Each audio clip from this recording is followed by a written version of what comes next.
Before I call the meeting to order, I will say happy birthday to one of our counselors, Mr. Olster. He's a 59-year-old today.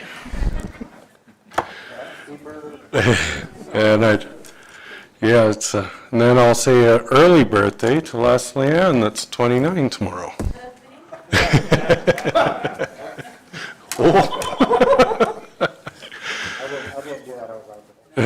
Nope, that was your inside voice, Shane.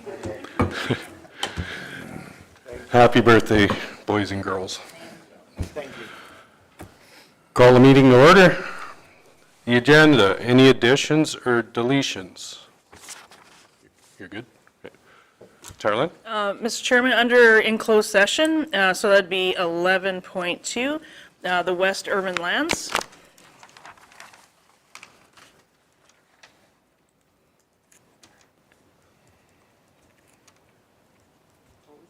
West Urban Lands.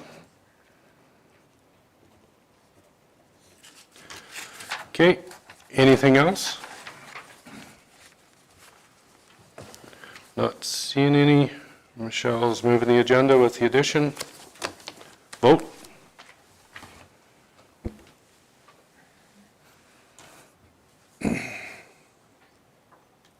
That's carried. Okay. I'll now ask for a motion to open the public hearing for bylaws 2023-02, 2023-07, and 2023-09. Blaine, gotcha. Blaine's making that motion. Vote.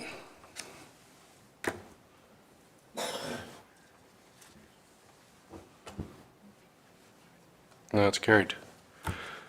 All right, 2023-02, Becky?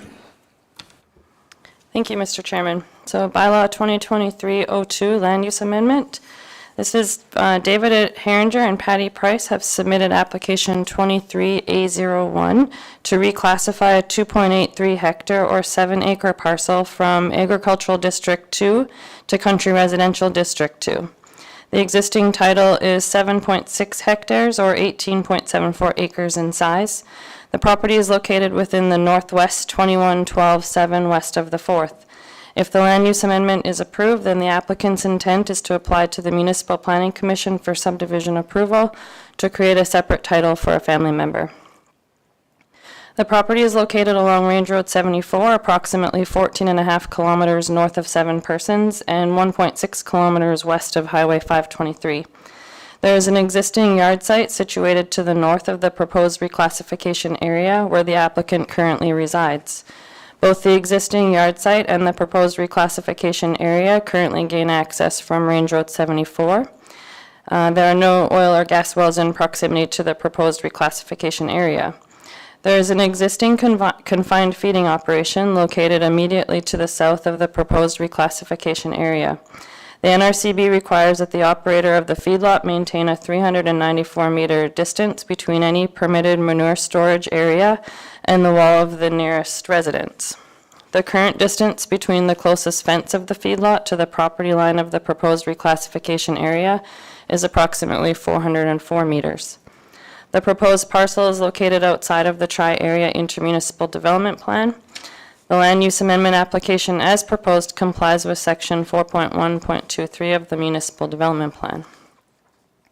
The South Saskatchewan Regional Plan states that municipalities are to identify their agricultural land and to limit fragmentation and conversion to non-agricultural uses.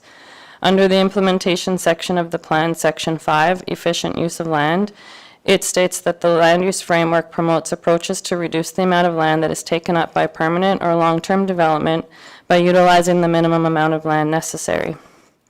Section 4.1.23 Subdivision Residential of the Municipal Development Plan states that the county may support the subdivision of an existing farmstead or single vacant parcel if the following conditions are met. The parcel is redistricted to the appropriate country residential land use. The country residential parcel conforms to the applicable country residential regulation in the land use bylaw. The subdivision will not impact or hinder the agricultural use on the balance of the quarter section, and all parcels have direct access to the existing municipal road network or provincial highway. The Country Residential 2 district of the land use bylaw imposes a minimum parcel area of 5 acres and a maximum parcel area of 10 acres. Alberta Transportation replied that the requirements of Section 18 of the regulation are not met. The department anticipates minimal impact on the highway from this proposal. Pursuant to Section 21 of the regulation, Alberta Transportation grants approval for the subdivision authority to vary the requirements of Section 18 of the regulation. And the requirements of Section 19 of the regulation are not met. There is no direct access to the highway, and there is sufficient local road access to the subdivision and adjacent lands. Pursuant to Section 21 of the regulation, Alberta Transportation grants approval for the subdivision authority to vary the requirements of Section 19 of the regulation. And at the time of writing this report, no comments were received from any of the adjacent landowners. So that takes me to my recommendation, and that is approval, as the proposal complies with the agricultural strategy under the implementation of the plan of the South Saskatchewan Regional Plan and Section 4.1.23 subdivision residential of the Municipal Development Plan. And that is my report, Mr. Chairman. Thank you, Becky. Is there any questions for the Assistant Planner from Council? Not seeing any. Are there any comments from anyone for or against the proposed bylaw? Can you come up and take the seat here? There's a button in the middle and the red light will come on for the mic, and state your name for the... I'm Kevin Jackson. I run the feedlot just south of them. In 2016, they did apply once for this acreage, and we had at the time opposed it.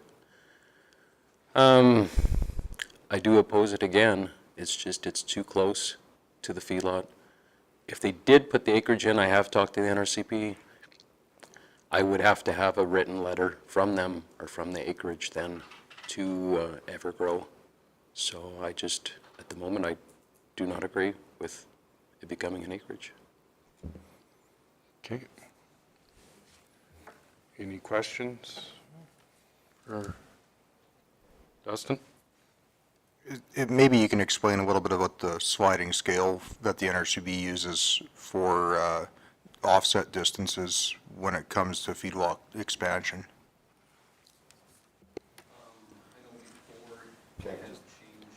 Turn your mic back on. There you go. They had changed the rules, I think. I know now, like, if you want to, I talked to them, like, if you wanted to go to 4,500 head or 5,000, I got to be 550 meters away from them. So if I'm to expand, it's not going to be. What are you at right now? No, for head. Oh, there you go. Yeah. How many head do you have there now? It's about 25 or 3,000 is the permit. I don't have it offhand. But You said if you were to go to 5,000, then you have to be 500 meters away? you got to be 550 meters.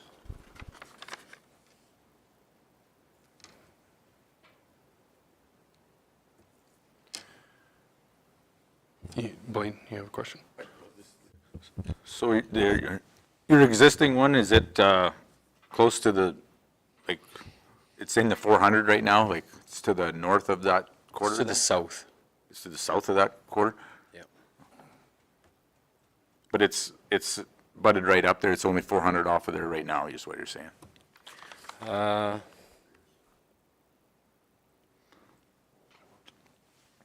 Like on the south end of that property From line? my lagoon dugout to his actual residence right now, it's 552 meters. 552. Yeah. It's to their existing resident right now? To the one now. Okay. And if they were to put it in the acreage, I don't know, depending where it would be, but it would be down to about 350 to 390.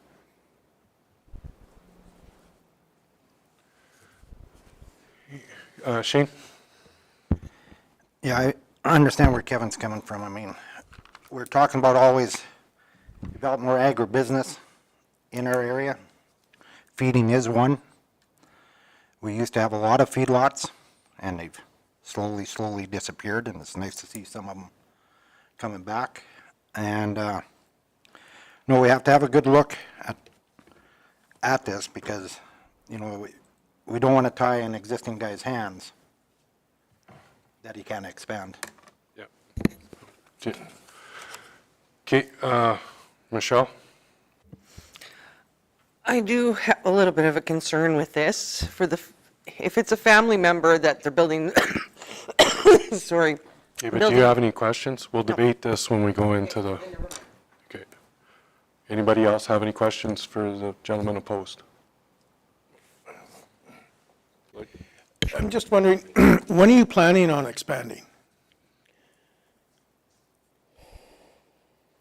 I know this summer I got a redo because we had like a tornado did come through there.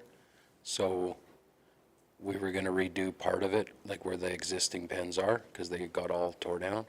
So if you're gonna do the dirt work, it could be this year, we could, but first you have to apply for it.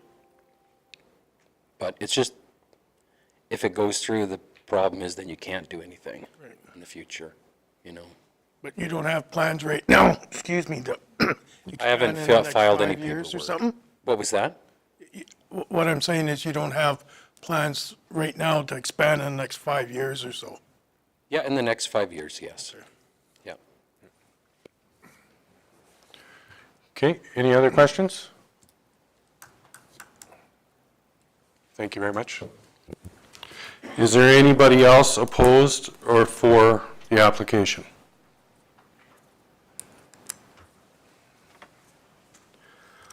I'll call for,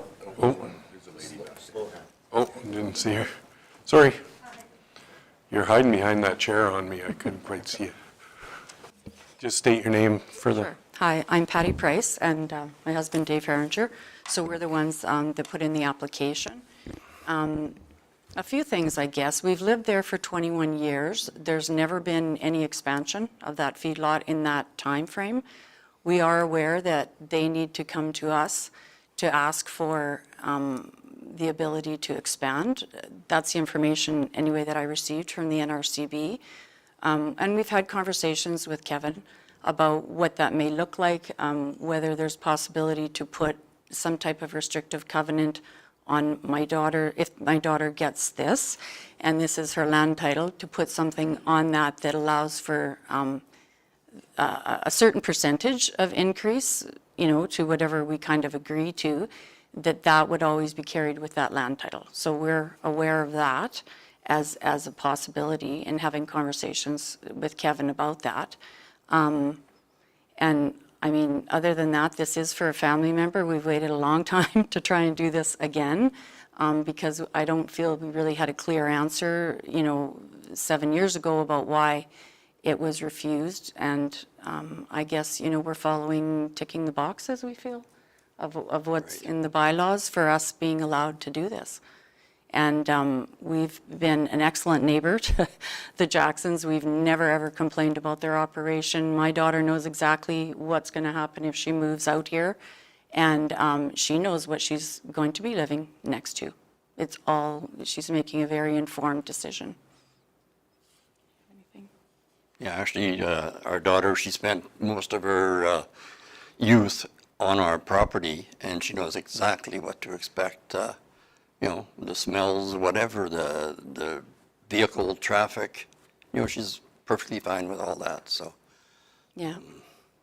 A lot of calving in the northwest corner there. Which we love to watch. any questions? Okay, thank you very much.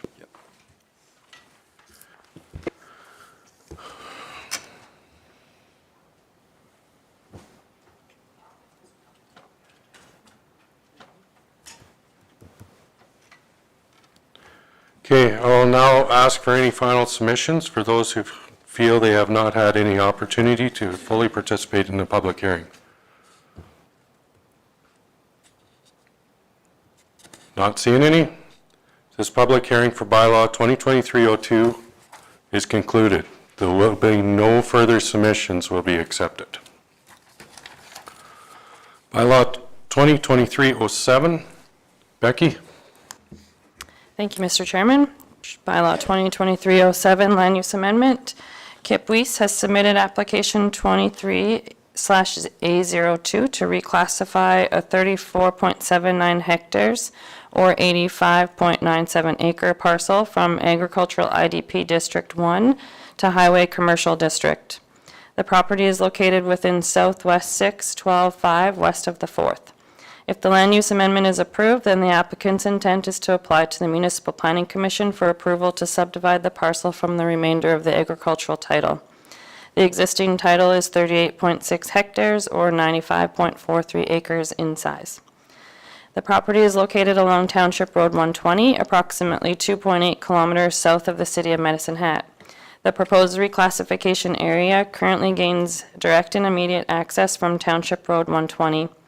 The proposal accommodates an anticipated 30-meter wide service road right-of-way to provide access. It is intended that the reclassification area would be purchased by a commercial developer. At the time of further subdivision, more detailed planning would be necessary to address lot configuration, access, utility servicing, stormwater management, and reserve requirements. There are no oil or gas wells within 100 meters of the proposed reclassification area. The property is located within the potential serviced commercial industrial area of the Tri-Area Intermunicipal Development Plan and the Township Road 120 Master Area Structure Plan. The potential service commercial industrial area of the Tri-Area Intermunicipal Development Plan has been identified as an area for commercial industrial uses. The South Saskatchewan Regional Plan states that municipalities are responsible for the planning and development process to ensure land is available for development such as residential, commercial, and industrial. Under the implementation section of the plan, Section 5, Efficient Use of Land, it states that the land use framework promotes approaches to reduce the amount of land that is taken up by permanent or long-term developments by utilizing the minimum amount of land necessary. Section 2.8.2, Potential Serviced Commercial Industrial Area Policy of the Tri-Area Intermunicipal Development Plan states that the intent is to provide a long-term location for commercial and industrial uses. Industrial and commercial development may result in some unavoidable nuisance factors. Applications for industrial and commercial development within 100 meters of an existing dwelling is a development consideration of the county. The Municipal Development Plan directs council as follows. Section 4.2, Employment Areas. The county will direct industrial, commercial, and institutional development that requires municipal services to those areas as identified as major employment areas within the generalized development concept. The county should encourage a range of commercial and industrial lot sizes and county accepted servicing standards to be located within those areas identified as major employment areas as a method to attract diverse industries and businesses. The county shall require that developments provide on-site servicing for their development and that it meets all applicable regulations in the land use bylaw and applicable Cypress County design guidelines and construction standards. Section 4.2, Local Services, states that the county will encourage light industrial, commercial, and institutional uses to locate in county hamlets, communities, and other accessible locations to provide for the everyday needs of area residents and businesses and opportunities for local employment where compatible with surrounding land uses. Section 4.1.24 Subdivision Tri-Area IDP states that the county shall follow all applicable policies within the Tri-Area IDP related to subdivision for the lands within the IDP boundary. Section 3, Development Concept of the Township Road 120 Area Structure Plan states that the minimum distance of separation between a residence and commercial or industrial development will be 200 meters. The distance of separation is to be measured from the closest point of the residence to the property line of the proposed development. In the Land Use Bylaw 2022-09, the general purpose of the Highway Commercial District is to accommodate a range of commercial uses and developments to serve the traveling public, countywide residents, and the patrons of the surrounding area. The commercial district may allow development in a variety of forms, including retail malls, retail sales with large display areas for their goods and services, or large format or warehouse sales outlets. The Highway Commercial District shall be applied to commercial development located adjacent to or directly fronting provincial highways or major county roads. So we did circulate the application, and the town of Red Cliff replied that they have reviewed the proposed subdivision as forwarded and offers no comments. The city of Medicine Hat replied that they have reviewed the draft amendment and offers the following comments. A majority of the lands, parcels B and C, being proposed to be reclassified lie within the potential serviced commercial industrial area in the IDP. In this case, the proposed land use amendment is consistent with the IDP. Parcel A appears to be located in an adjacent quarter section within the potential growth area in the IDP. Commercial uses are not allowed in this area. In conclusion, reclassifying parcels B and C would be consistent with the IDP. However, parcel A appears to be located within the potential growth area, and as a result, the city of Medicine Hat does not support this component of the amendment. So I just wanted to add a note that we did, as per these comments, create a new revised drawing that eliminates parcel A from the proposal. So we've presented both drawings to council for consideration. So I just wanted to let you know that. So Alberta Transportation replied that the requirements of Section 18 are not met. The department anticipates minimal impact on the highway from this proposal. Pursuant to Section 21 of the regulation, Alberta Transportation grants approval for the subdivision authority to vary the requirements of Section 18 of the regulation. In addition, the requirements of Section 19 of the regulation are not met. There is no direct access to the highway, and there is sufficient local road access to the subdivision and adjacent lands. Pursuant to Section 21 of the regulation, Alberta Transportation grants approval for the subdivision authority to vary the requirements of Section 19. The applicant is apprised that Highways 1 and 3 form an integral part of the national highway system, of which the ultimate service classification is freeway. Given this, Alberta Transportation's long-range freeway access management plans include a realignment of Highway 1 and 3 in the vicinity of the city of Medicine Hat. And at the time of writing this report, there were no written objections or comments received from any of the adjacent landowners. So my recommendation is approval, as the amended proposal complies with Section 5, efficient use of land under the implementation of the plan of the South Saskatchewan Regional Plan. Section 2.8.2, potential serviced commercial industrial area policy of the Tri-Area Intermunicipal Development Plan, and Section 4.2 of the county's municipal development plan. And just to confirm, that recommendation was for the amended proposal. And that is my report. Thank you, Becky. Is there any questions for the assistant planner from council? Not seen any? Oh, Dustin? So that area A just doesn't fall underneath the commercial guideline, but it could be used for essentially anything else, so like stormwater drainage or anything like that? That's correct. So it would be, it would retain its agricultural designation and wouldn't form part of the proposed parcel. It just seems odd because having a little chunk or sliver like that with a natural barrier like a railroad crossing, that's something where I don't understand why the city would look at it in that regard, because it's essentially a adjacent piece to a parcel, but all right. We'll debate that in the, this is just for any questions on. Any other questions for the planner? Not seeing any. Are there any comments from anyone for or against this proposed bylaw? Morning. Should be a button in the middle there, and then the red light will come on. There you go. Just state your name for the record. My name is Kip Weiss. This is my wife, Debbie LaFerrier. We're making this application. There was an application, as you're aware, back in January to essentially designate our a proposed acreage as commercial, and the application was defeated, which leaves us kind of with the proposition that it can't be commercial, number one. Number two, it's probably not suited for CR because it's in the IDP area. And thirdly, so it's proposed that that portion outside the commercial that we're proposing would simply remain as agricultural. The boundary around the rejected area involves a house, Quonset, some water tanks, sewer tanks, field. Westside Water Co-op has lines there. We have SMRD lines coming through there.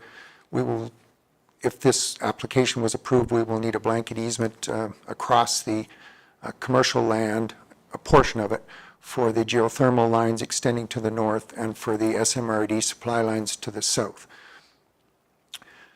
So that parcel is proposed would be, of course, left as agricultural.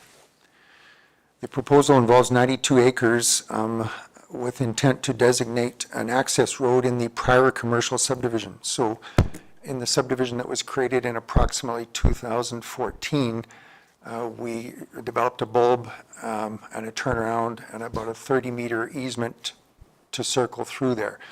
There's 2 lots that are left on that subdivision, and we're looking to bring the access from that bulb through one of the lots, again at 30 meters wide, to extend into the quarter where the development would be met now. So all access will come off the, what I'll call the co-op road that we jointly prepared, and then through the bulb, through the one lot, and then into the subdivision. So there'll be no need for any access to the Township Road 120 for this development. There also is a second access that could be maintained at the end of the co-op road as you butt up against the railway. There is an area there as well that can be developed if there was ever need for a second access. I'm in dispute with the city on another file where a residential area was built and a secondary access was needed for emergency purposes, and that will be available here if we ever need that for this commercial subdivision. So it's future planned that that can go up along the railway tracks, and there will be a second access in the event that that one is ever not available because of fire or accident or whatever. There is another residence on this quarter, as you're aware, which is the house that we built several years back. There will be a setback, as I understand it, of at least 100 meters from that house for any commercial development. That current residence was sold to the buyer after the area structure plan was in place to permit commercial zoning. And as well, our development was there as well with the co-op's tanks, and the electrical firm and others were in there when that property was sold. So I feel like that resident at least was aware of the fact that this could become commercial, and I see they are not here today with any objection. We have a verbal offer on the proposed commercial property. We've had a buyer interested in this property for approximately a year and a half. The plan would be to develop a number of initial commercial lots somewhere on the front of the quarter, set back sufficiently from the road, of course, and from the other residences. And so that would come to the county at another stage with presumably a development permit application, and all of the more detailed arrangements will need to be dealt with at that time, such as the road sizes and the, of course, drainage and servicing, all those type of things. We have chosen to make the entire rest of the parcel as a commercial zone, including areas A and B. Areas A and B are somewhat separated by a small canal that's about 15 feet, 20 feet wide.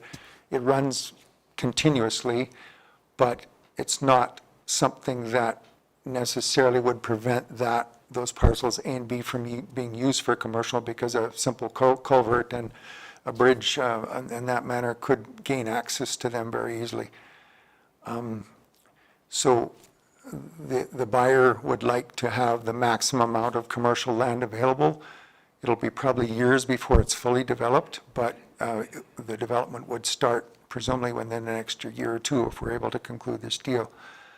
In the meantime, the rest of the parcel will probably still be used for some agricultural purposes.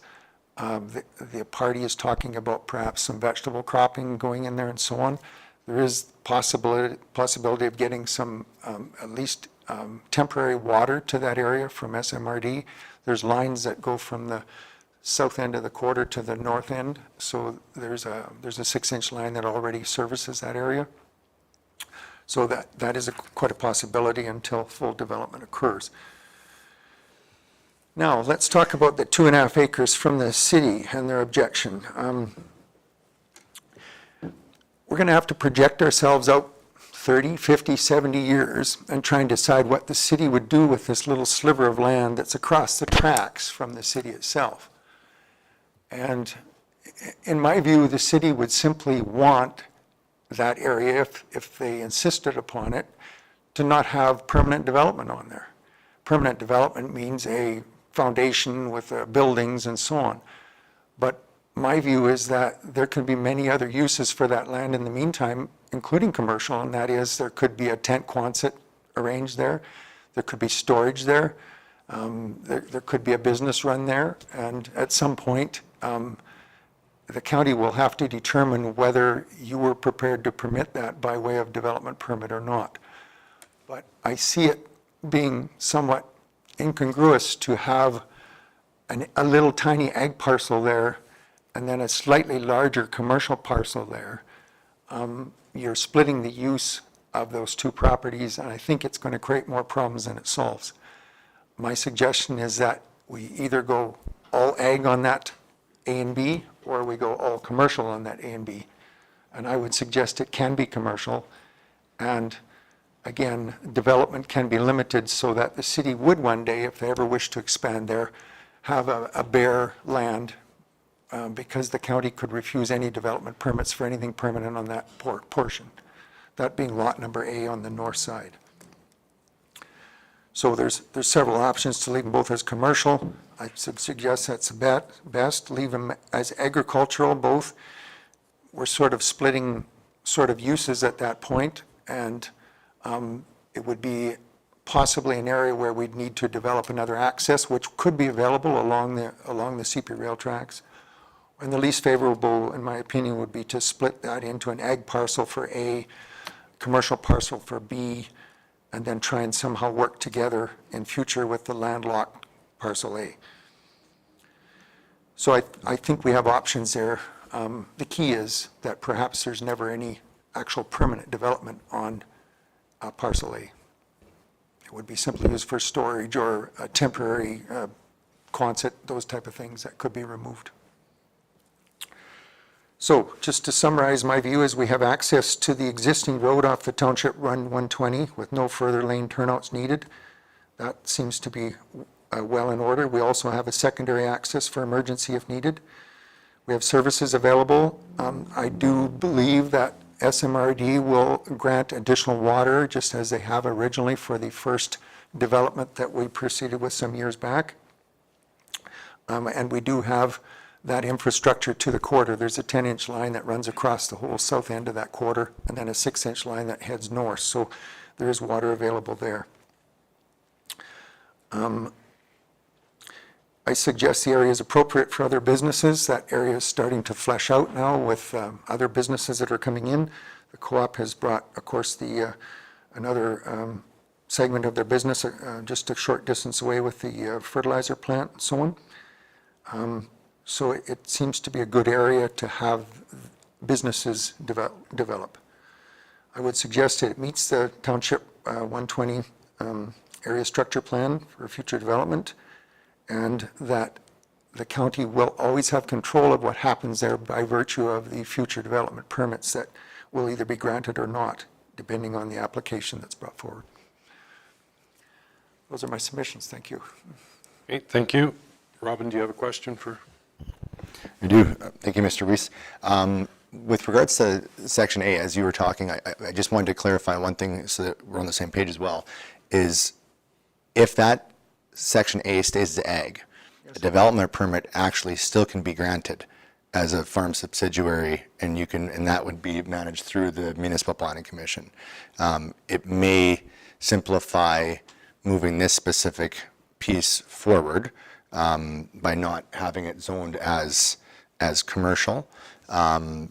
B is still within that area where it's not being disputed by the city. I look at that and, yeah, if you can culvert or bridge it, potentially it could be usable, but your argument, I think, could still be used if that A was left as ag. They can still seek a development permit on that. I see. Okay, and I think that's acceptable too.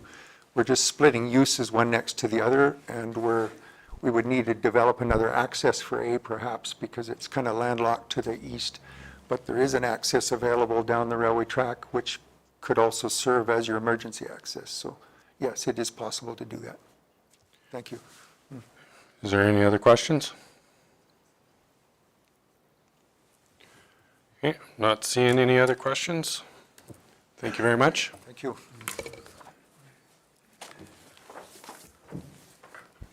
Go Oilers. Go. You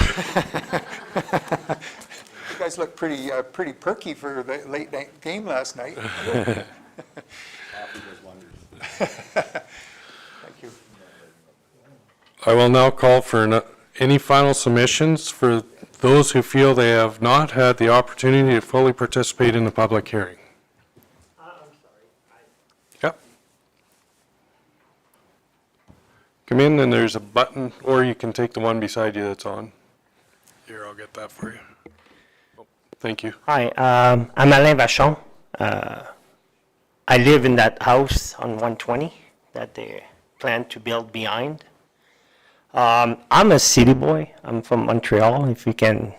I heard your accents, so you can find that I'm not from here. I'm just curious. I mean, I don't want to put roadblock on what they want to sell their land. I mean, I'm not here to them not to either make money or just get rid of it, whatever. It's their personal business. But what are we looking? My question is, what kind of business?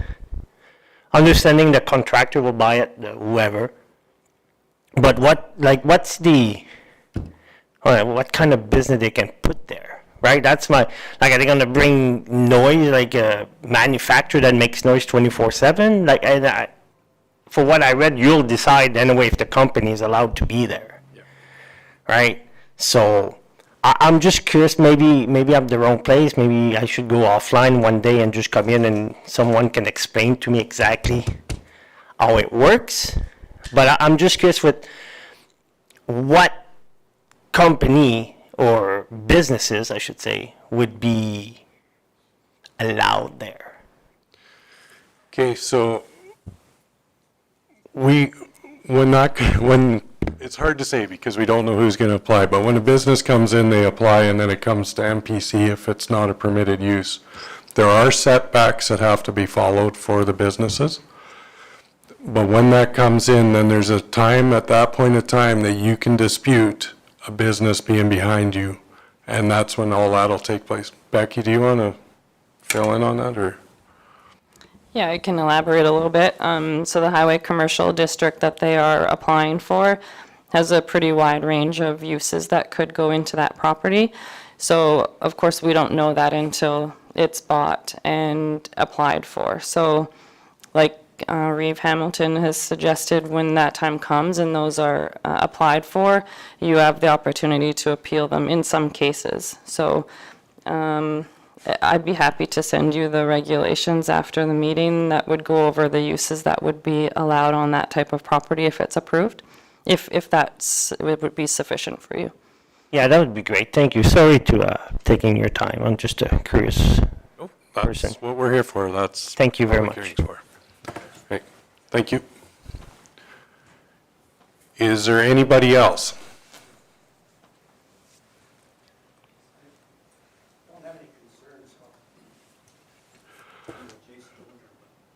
Okay, just push the button and state your name. Jason Dorner, but State your name for. Ron Triber. I don't have any concerns with the development, and I think it probably is a good idea to start approving stuff like this in that area.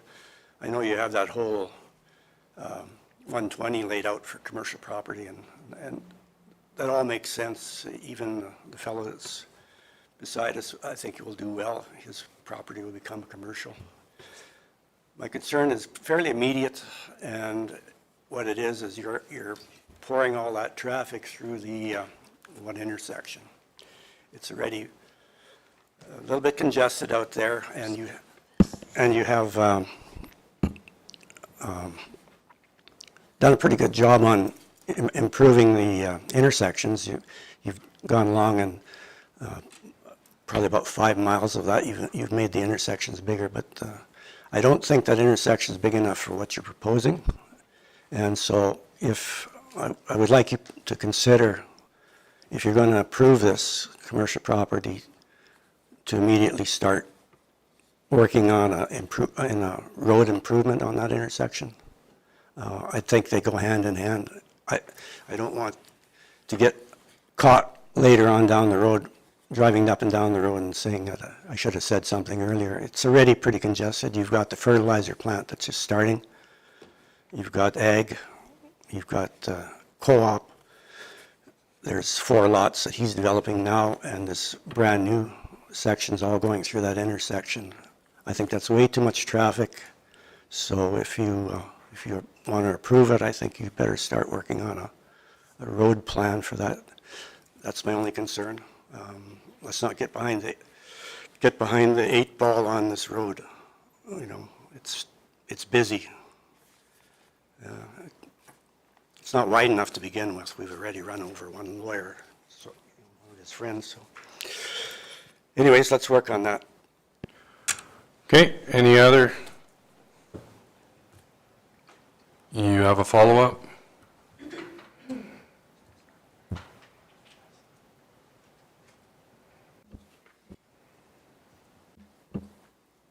Not on? Yeah, you're on. Oh, now you're off. There you go. Okay.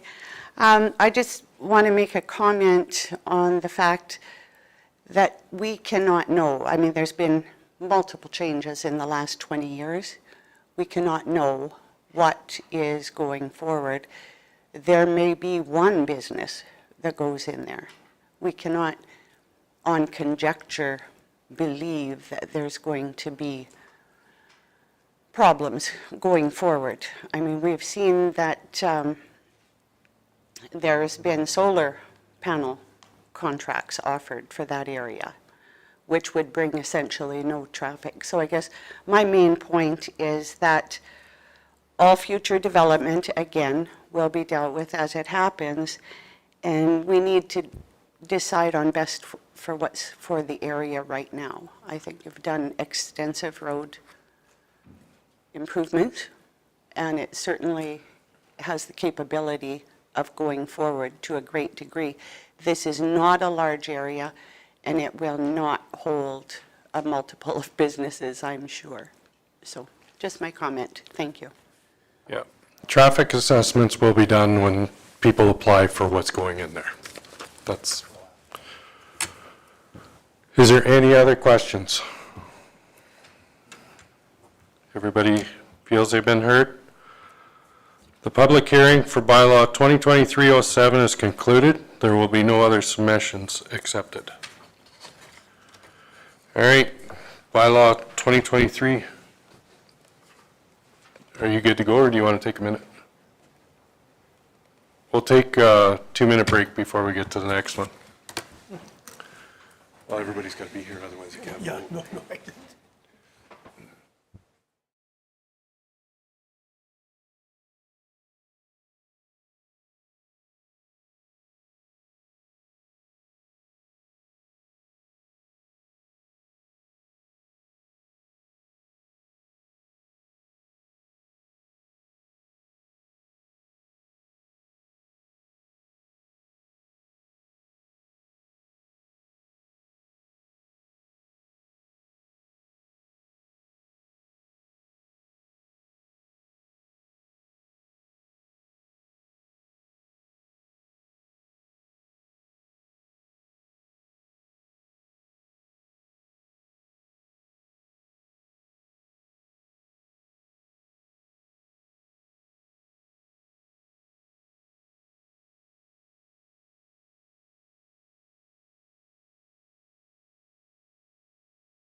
Bylaw, I'll call the meeting back to order. Bylaw 2023-09. Becky, go ahead. Thank you, Mr. Chairman. So as you said, bylaw 2023-09, land use amendment. Adrian Creel has submitted application 23A03 to reclassify a 16-hectare or 39.54-acre parcel from agricultural IDP District 1 to limited country residential IDP District. The property is located within the Southwest 7-12-5 west of the 4th and Plan 691LK, Block K. If the land use amendment is approved, then the applicant's intent is to apply to the Municipal Planning Commission for subdivision approval to create a 22-lot country residential subdivision. The property is located along Range Road 60 and is approximately 1.4 kilometers south of the City of Medicine Hat boundary. The proposed reclassification area will have no alternative option but direct and immediate access from Range Road 60.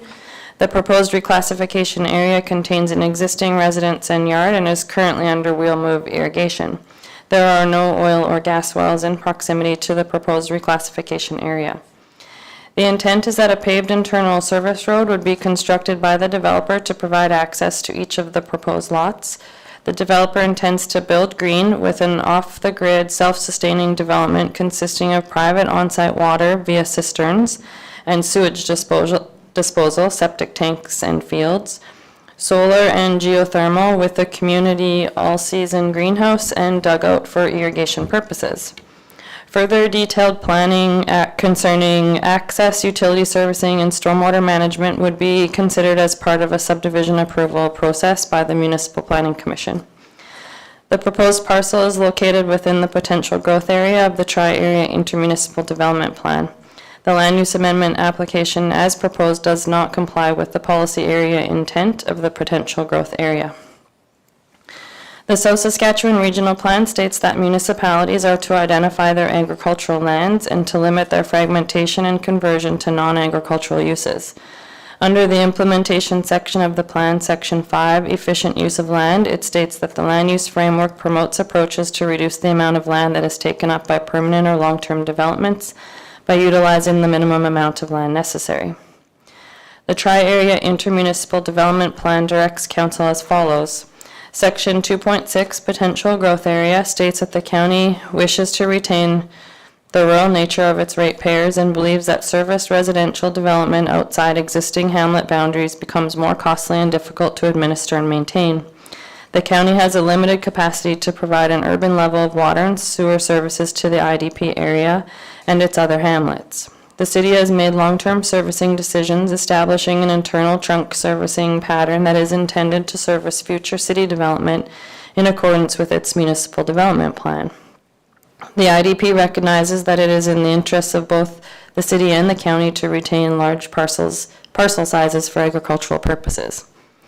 Section 2.6.2 Potential Growth Area Policy states that continued agricultural and agricultural support uses within the potential growth area are preferred. Uses other than agricultural or agricultural support uses should not be allowed unless they are an existing use or the expansion of an existing use prior to the adoption of the IDP. Parcels located within the potential growth area of the IDP may be considered by the county for a land use bylaw amendment and subdivision approval for limited country residential use. The cumulative area of subdivision shall not exceed 10% of the area of the original parcel to be subdivided as it existed prior to the adoption of this IDP. And in order to be eligible for further subdivision into limited country residential lots, an unsubdivided parcel must be greater than 16.18 hectares or 40 acres in size. Subdivision of a parcel 16.18 hectares or 40 acres or less for limited country residential shall not be permitted. Limited country residential shall not be permitted on irrigated land. Section 3.6, Dispute Resolution Mediation Procedures, imposes the dispute resolution process and stages for where there is a disagreement regarding matters outlined in the IDP and how they shall be addressed and resolved. This section of the IDP has been attached to this report for reference purposes. The Municipal Development Plan, Section 4.1.24 Subdivision Tri-Area IDP states that the county shall follow all applicable policies within the Tri-Area IDP related to subdivision for the lands within the IDP boundary. Section 10.1 Intermunicipal Collaboration and Governance directs council as follows. The county shall continue to support jurisdictional alliances that facilitate the provision of transportation networks, municipal servicing infrastructure, economic diversification, and environmental and recreational initiatives. The county shall seek to resolve any interjurisdictional concerns, issues, or disputes with an intent to achieve a resolution that is of mutual benefit to all parties. The county shall resolve disputes within adopted IDP boundaries in the method outlined in the IDP and in alignment with the MGA. The county shall continue to work with its municipal neighbors on projects and initiatives that are mutual benefit through joint agreements and cooperation. So when we circulated the application, the town of Red Cliff replied that they have reviewed the proposed subdivision as forwarded and offers no comments. The City of Medicine Hat replied that they have reviewed the draft amendment and offers the following comments. Subject lands are located within the Intermunicipal Development Plan Potential Growth Area. Under the Potential Growth Area, limited country residential subdivision is allowed for lands with a minimum size of 40 acres. IDP policy for the Potential Growth Area indicates that only 10% of the 40-acre parcel can be subdivided into 2 additional limited country residential lots. The proponent is proposing 20 new parcels or lots on the subject lands. This proposed density is not in alignment with the IDP policy for the Potential Growth Area. In conclusion, this proposed land use bylaw amendment does not align with the IDP policy, and as such, the City of Medicine Hat does not support this amendment. We also received a letter from Yusuf Mohammed in favor of the proposal. A copy of the letter is attached to this report. And a letter of objection was received from Cameron and Jennifer Barber, with signatures of support from Diane and Kurt Lundquist, Ron and Catherine Schreiber, Charlotte and Barry Goodine, Connie Kapler, Sterling Thomas, Dave Trottier, Darcy Allen, Mark and Carrie Lundquist, and Aubrey Ellis. A copy of this letter is attached to the report as well. So that takes me to my recommendation, and that is refusal, as the proposal does not comply with Section 2.6 Potential Growth Area of the Tri-Area Intermunicipal Development Plan and Section 4.1.24 of the county's Municipal Development Plan. That is my report, Mr. Chairman. Thank you, Becky. Is there any questions for the Assistant Planner from Council? Not seeing any? Are there comments from anyone for or against the proposed bylaw? Yep. Take a seat, push the button, and state your name. Good morning, everyone. Good morning. I am Joseph Tainch. I'm a local clinic business manager. This is Dr. Adrian Creel, local family physician, and is presently the landowner. I will quickly say he does have another acreage further out of the IDP, so this is not necessarily a last-ditch attempt at this presentation. We are still going to pursue this, but should it be impossible to shift the City of Medicine Hat's position, we will consider this development in another location, which is in Cypress County. So we have Dr. Adrian Creel, the landowner. Frank Devine is our planning consultant. We have Brian Monroe, he's our surveyor. Rory Garrett from Mayfays, that's our electrical consultant. He's not presently here. Aaron Brost is our reputable local developer who we plan to use for all developments on the site, such that we can control what gets built there and keep the place looking professional and tidy. You mentioned Yusuf Mohammed. He is our community health representative. He is absent today, but he provided a letter of support. So, paved road down the middle, on the top and the bottom, we have effectively what we've called country residential plots. And in the bottom left corner, we're planning to build a new community clinic, which I'll briefly discuss at the end. We do not need water or sewer services. Cisterns will help retain water licenses. Septic fields will help retain sewer capacity. We are planning to preserve the agricultural aspects of the land. we're going to have controls in place to ensure that a subterranean greenhouse is built on each plot. These will be suitable for vertical farming. The idea of vertical farming is it reduces water consumption and it increases food production. We want to create an environment conducive to attracting multiple new small businesses to the area. This will mean new tax revenue streams, and people or businesses will be able to reduce their financial risk by building a family residence on the property as well. We're looking to attract families from the cities. We're going to try and access the new home teleworking market. We're going to create secure family living environments. Self-sufficient food production will be possible on these lots, and they will also be able to operate off-grid for durable periods of time. We would suggest that the option to build a secondary suite on each lot would be favoured, as this would provide people the ability to care for a family member, and this will in the future reduce pressures on future social care budgets. I'll briefly cover the community clinic. Obviously I was here over a year ago. A lot of work has been put into that with regards to me coming to present here today. Medicine Hat City's mayor has put out a formal letter on a website saying that she is looking for ways to retain physicians in the local area. I did respond to her website and send her a letter, and I'm looking forward to update her on any developments from this meeting. But we will offer physicians who will invest in the clinic fantastic opportunities to also buy country residential lots, so they can actually then manage their investments and reduce any financial risk. We've presently got about 6 family physicians really interested in a community support program. With regards to the new MAPS initiative from the Alberta government, this is modernising Alberta's primary care system. In about 12 months, we will be positioned then to open a clinic or formulate plans for a clinic whereby we would provide access to family physicians for everybody within a given geographical map area, which would include the entire Cypress County, considering the present population of Cypress County, and also then the growth region as it expands. Presently, there are many people without family physicians, and the New MAPS initiative requires innovation, new clinic designs in order to serve everybody in our community.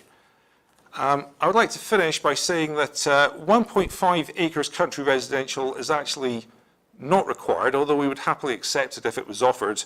A 1 acre plot size is sufficient for a septic field and a secondary suite. This would help our business model, it would reduce the sales cost per plot, and it would spread costs for the paved road requirement.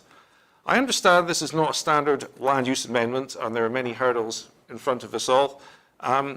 I hope we all take this opportunity to explore ways. We understand this also takes time. We did previously try to have the IDP updated, but again, this was over a year ago, so we're just back here today. I hope you've enjoyed my presentation. Can I please hand back to yourselves for questions? Or Does anybody have any questions at this time? Robin? Hey, Joe. No, I appreciate you guys coming back, and the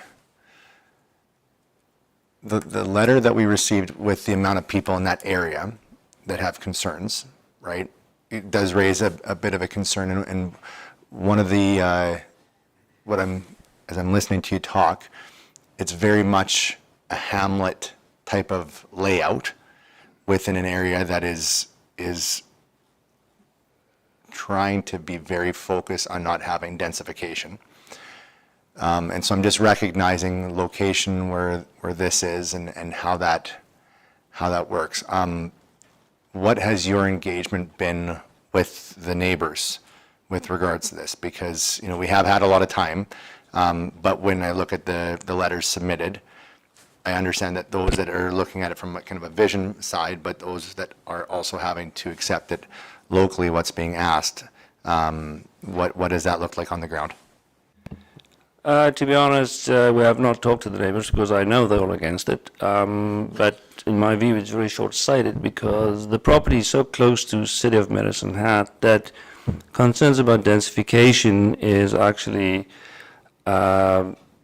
in the short term only, because we all know what's going to happen there. It's going to get built up by city of Medicine Hat within the next few years, because the mayor wants 40,000 more people in Medicine Hat, and south of Medicine Hat is the only place they can build new houses. So the fact that we can retain to some degree agricultural flavor in our development is going to be incredibly important in the next few years, when they start to build up all these surrounding areas with really densification of building houses, and they usually build them close together.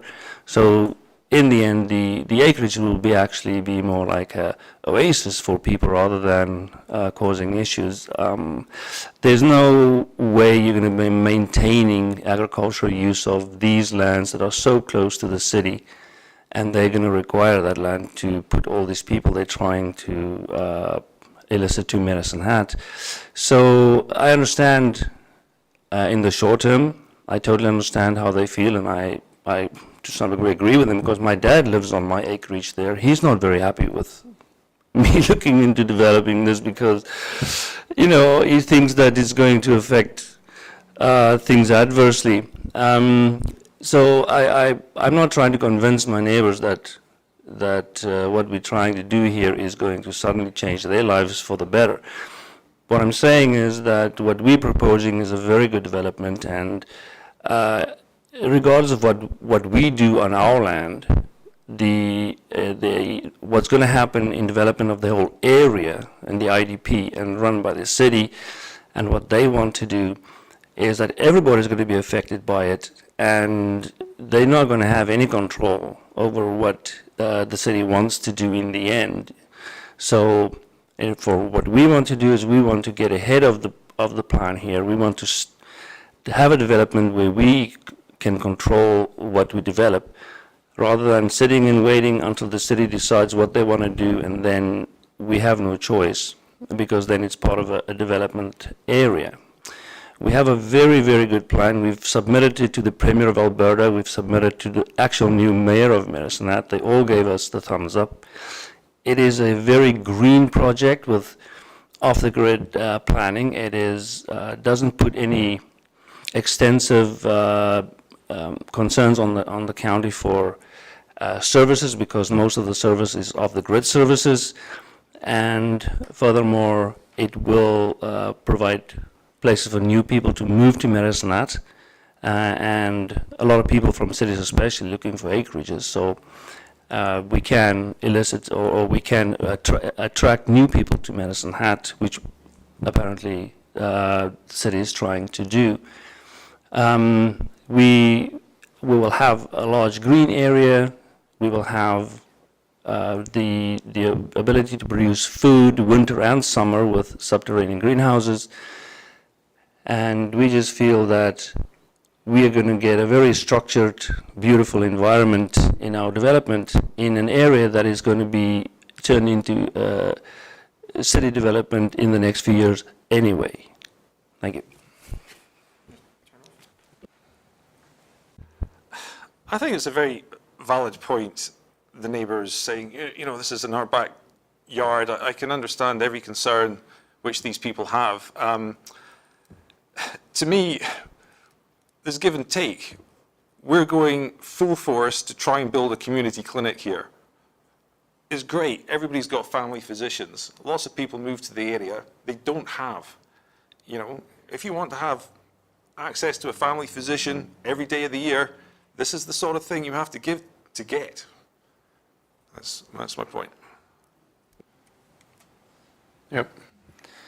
I guess what my concern is, Joe, is that I like the idea so much that it's more of the size of the land and like the shape of it doesn't allow for a pile of character. Okay. It also doesn't allow for it to be scaled. Let's say that it works out super well, and all of a sudden now you've got something that you've got a demonstrated model that people love, and that it could grow and expand. When you're surrounded with so many small parcels, for that, they get from a planning perspective, there's really no planning that's going into this from a municipal, approach. We're kind of looking at this as more of like a what are we, considering on allowing, but if this is something that ends up taking off and people enjoy it, having space that you could scale this potentially, I think should be in on the conversation. And although I'd love to have more conversation about it, but yeah, there's more of it. No, because I'm saving that for more of the debate part, but just making sure that he understands where I'm coming from on that planning bit.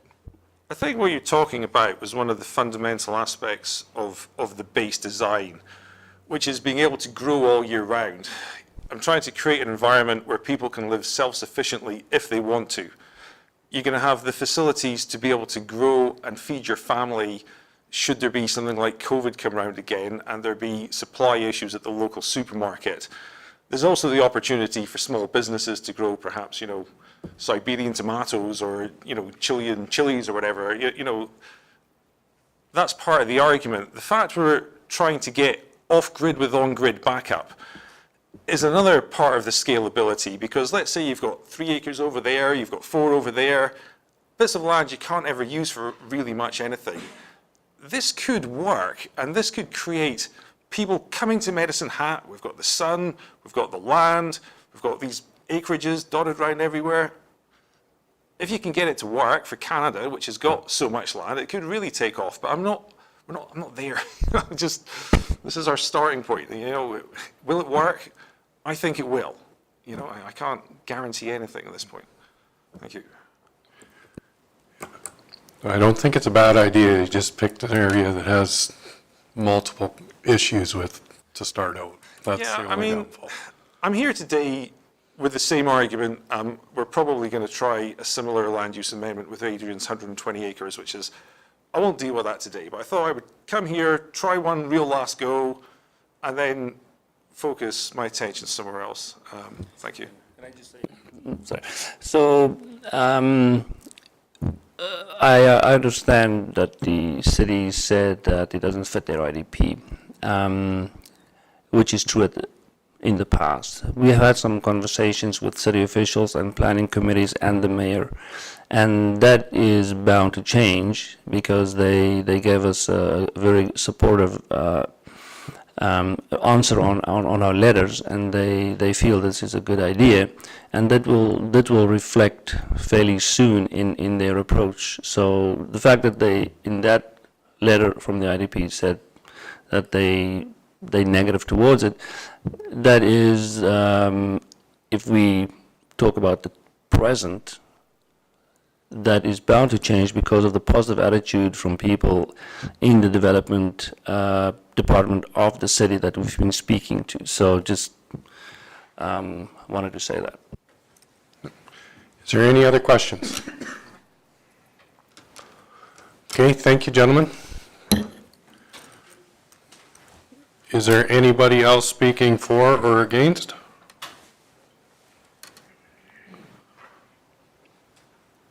Again, just push the button until the red light comes on and then state your name. Hi, my name's Cam Barber, and I submitted the letter that you have read in opposition to this proposal.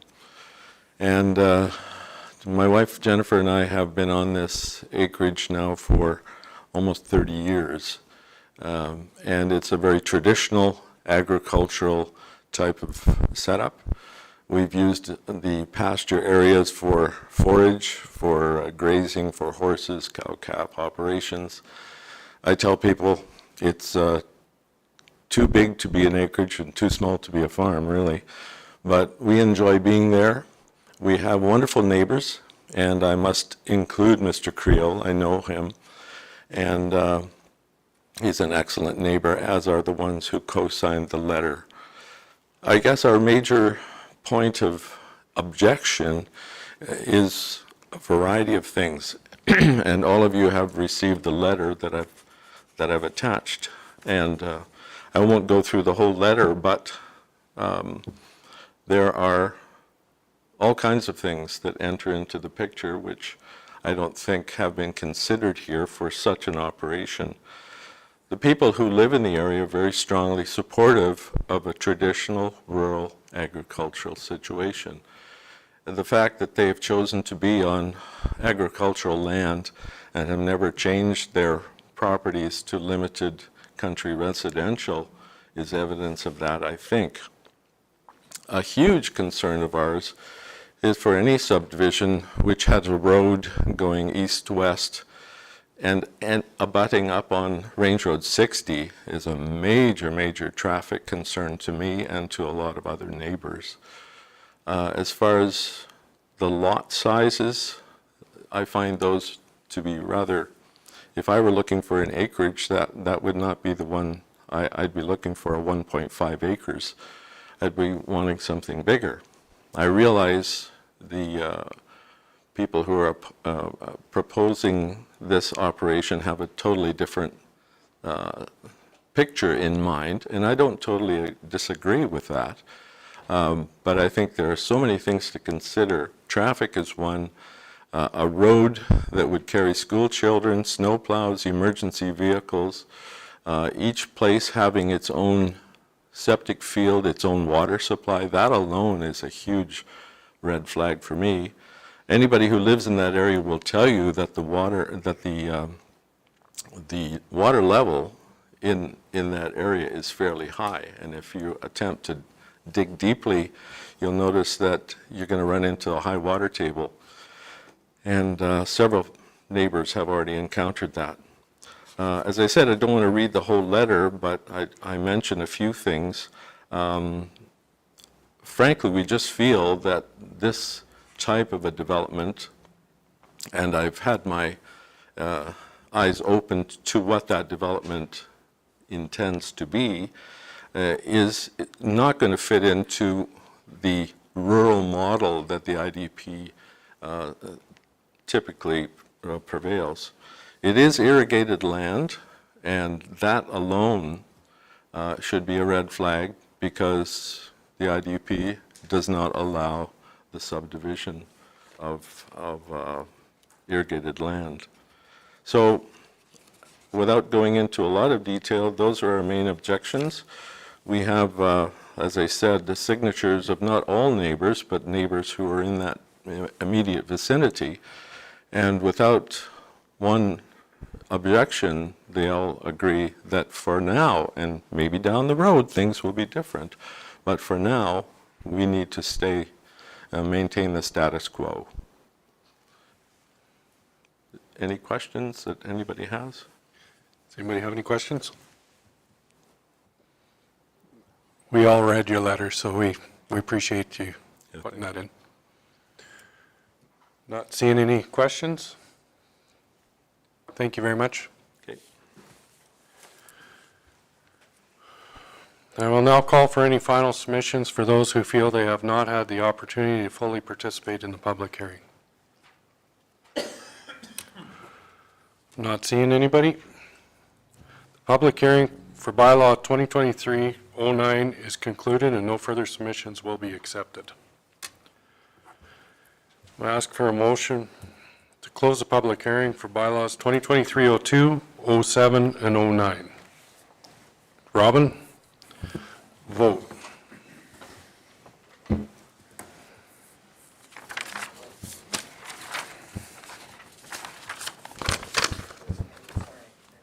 Okay, it's carried. Thank you. We're good to go right into it. Everybody's good? All right, 3.1. Oh, sorry. 4.1 minutes. Gotta watch my check marks. Jane, you moving minutes? Just noticed, so in the minutes it had Councillor Vossler as a regret, and he was present, just digitally. You were there for the meeting, the last council meeting. He attended. Yeah, that's attending. Sure, whatever. Okay, change that. Shane's moving it with the motion to change that. Vote.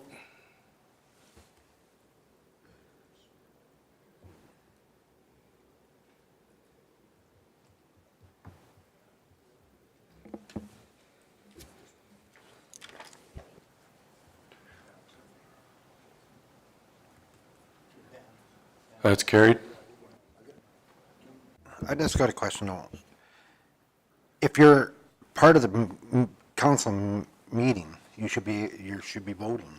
Or he was just listening in. You never voted on anything though, Dustin. So I mean, what is the what happens there? Because you listened in, you did there, but you had no vote. You didn't vote on nothing. I never looked at the policy on it. Do you know what that says, Les? Or is it worded in that? Yeah, you have to vote to be in attendance, as part of the MGA.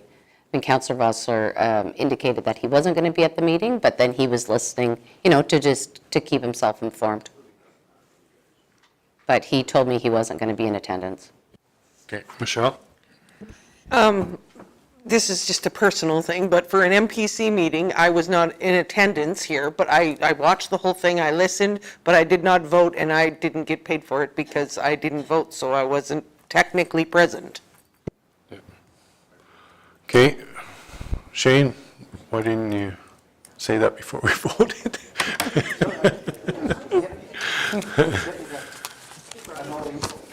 I know Dustin was online, but there was no vote, he didn't vote.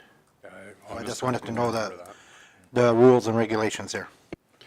Okay, so if we go off the MGA, then technically he wasn't here, but he still participated by listening in. So,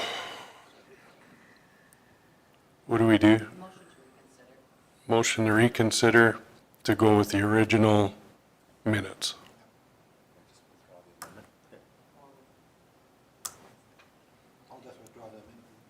But that motion's already gone through, so just.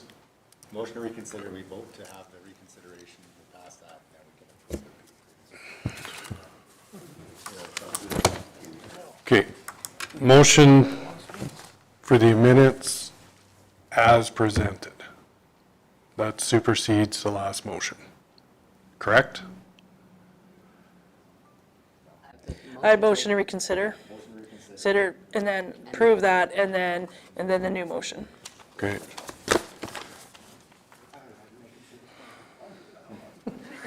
Dustin's moving the motion to reconsider. Vote. Next time, wake up quicker.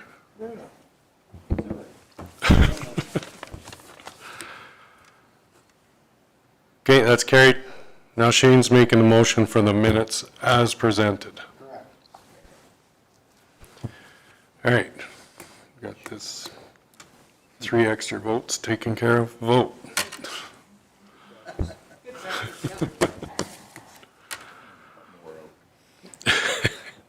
That's carried.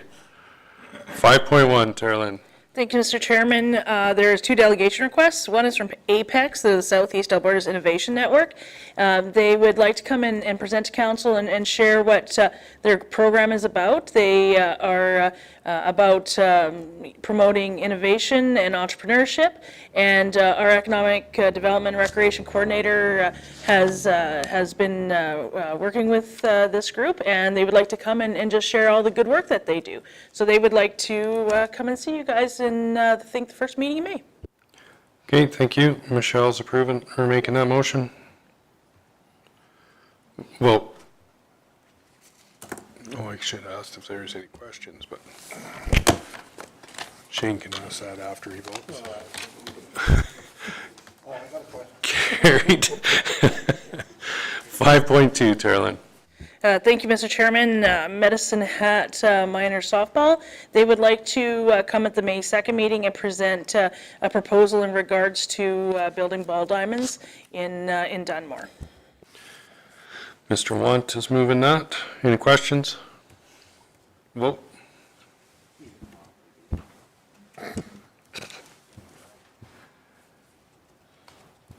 It's carried.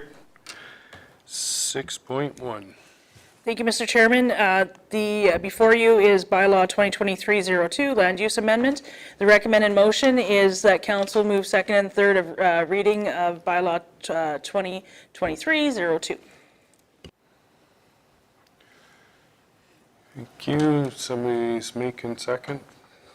Dustin, moving second. Any questions or comments on it? Shane? Yeah, I got some concerns with this. I mean, the feedlot there, been in operation, I know, for numerous years, I bet you about 20. I just don't want to see him, his hands tied and handcuffed that he can't expand. And I understand where they're coming from, the people that submitted the application. You know, if there's something in writing, some guarantee, because I know from past, this, on the west side of Steep Rock gravel pit here, where they did all them subdivision houses up where there used to be the West Yankee feedlot, and that they had to sign an agreement that they wouldn't propose any gravel pits, because when I worked for South Rock and we proposed a gravel pit across the 120 to the north, they couldn't say anything, because they had signed an agreement that they couldn't reject a future gravel exploration around them. So if there would be something in place on this that doesn't affect Kevin's chances of expanding, I'd be okay with it, but if it's not in there, I'm not in favor of this application. Blaine? I'd like to follow up that with Shane. I agree with that. I think if there was something in place, because what I worry about is the future, and people, things are going to be sold, and at some point that could be a detriment to selling the property if there was expansion made at that feedlot or even existing area on the other side.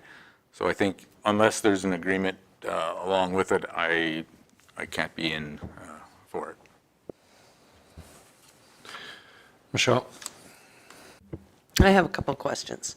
First one is, for those of you who were here when this application came back last time, why was it turned down then? Same reason? Okay. And my other comment is that I get that the daughter or the kid wants to move there and that they've grown up there and that they're perfectly okay with it. But like Blaine said, 30 years from now when that's sold, I don't want to put that... Pardon? Oh, I don't want to corral, for lack of a better term, the feedlot, because he's been there for a long time and he should be able to expand. And unless something goes along with that, not just the person signing on saying that she's okay with it, but something that is attached like a caveat to the land, that it doesn't matter who buys it, even if it's 100 years from now. They are, know the reason that it's there and that they're okay with it, not that they're trying to force the guy with the feedlot to change. Dustin? I just refer back to what our mission and vision statement says, and it says we protect agriculture where applicable, to summarize anyways. I feel like this is one of those points where we have to protect those confined feeding operations that add value to our industry and add value to this countryside for the agri-industry end of it. So that's my thoughts. Shane? Yeah, just to follow up on my comment, I know with them houses that are up there, that's what they had to caveat, because some people, when we were at the public hearing here, when I worked for South Rock, and they had brought it up, it was brought forward that no, and they didn't know about it, but it was all signed prior to them building, and it stayed. No matter who owned the property, it stayed there, that you could not try to stop any gravel exploration. And that's a little different because that was on the subdivision that the caveat was put on. So sometimes when we have individual ones like this, they get lost in the process. So it's a tough one. I understand what both sides are wanting to do, and I think Dustin kind of nailed it on the head that we're not supposed to be stifling development for agriculture. We're supposed to be promoting it. Go ahead, Robin. The fact that it's being subdivided further south moves it closer to the existing feedlot, right? The way that our land use bylaw is right now, with the ability to have a secondary residence, how does that fit in with something like this? Like, if the subdivision doesn't go through, does it still give them the ability, or does it put it into the exact same issue that is faced with the NRCB? Like, even for now, for the feedlot to expand to beyond what the setback is now, they would need a signature, if I understood that correctly. I'm just wondering if the same thing applies outside of a land use amendment and subdivision application. The way he explained it is if it expands now, he's at the 550 meters and he can go up to 5,000 head. But if we allow this one to go in, that drops it down to 300 meters and he's at as high as he can go. That's, if it was going on the other side of it, it wouldn't affect it, but. What's that? I mapped it. So currently, from the edge of that feedlot, it's 649 meters to the residence, which is where they would take and do that measurement on. So to the edge of the property line of the proposed subdivision, it'd be 341 meters. So, and to the other edge of it, roughly 400 and change. So it's the whole subdivision would be within that 550 meters, so it wouldn't allow any more expansion.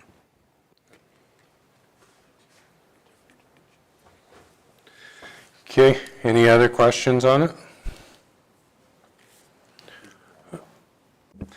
Is there the ability to have a caveat on a land use reclassification? Because like we're not in a point of having a house or anything like that. Can you have conditions on? I don't think that we can even apply conditions at this stage right now anyways. Yeah, so the MGA specifies in what circumstances we can attach a caveat or restrictive covenant to an Alberta land title. So the MGA doesn't allow, in this type of circumstance, it would be considered more of a civil issue between landowners. We can picture it similar to the mobile home that got moved on just on the other side of the 61A near Desert Bloom. There was a concern about what that structure was going to look like, and in that case, that landowner by himself put a restrictive covenant on his own title to give that certainty. So what could happen is if the application is to be defeated today, the landowners and U over L ranches could get into discussions, maybe amongst themselves, enter into an agreement that might be suitable, and then once that happens, come back with a new application. That might give more certainty that there's going to be that agreement mutually in place. Okay, thank you. Any other questions? Not seeing any other questions? No, we have this here today, so that's up to them. We can't tell them to go into negotiations. This is.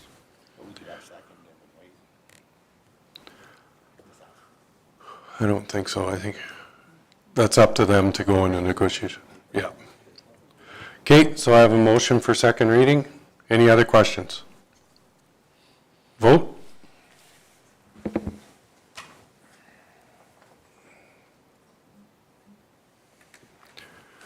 That is lost. Okay, we will go on to 6.2. Carolyn. Thank you, Mr. Chairman. Before you is bylaw 2023-07, land use amendment, second and third. The recommended motion is a council move second and third reading of bylaw 2023-07 as amended. Richard? I'll make the motion. I just want clarification. Are we going to keep A and B in there as commercial? We can discuss that right now. As amended is A out. Yeah. So if you. Well, that's what my question was. I just don't quite remember how Becky explained it, so. As A is out. As A is out. Okay. Do you want me to verify a little bit before you? Okay, so the motion right now is because the city doesn't expect A to be in there. And the reason why they don't want A in there is because you can see across there is the line for the quarter section. They're not taking into account the railroad tracks. So technically it goes over into the quarter section, that little 2 acres. But if we take that out and leave it sitting there, we landlock that. And that's one thing that's in our bylaws, that we don't landlock stuff. Because that puts us liable in the future for getting the road to that piece. because Yeah. we're doing the landlocking. So my motion would be to include A in with B, A and B in as commercial, because I don't like the idea of an island either. I just see nothing but problems down the road. Okay, so that's your motion then, is to approve with A and B as commercial. Yes. I know we're going against the IDP, but No, that's okay, I just want to, no, just to confirm. So as amended, that would be taken out. As the original application. Not as amended.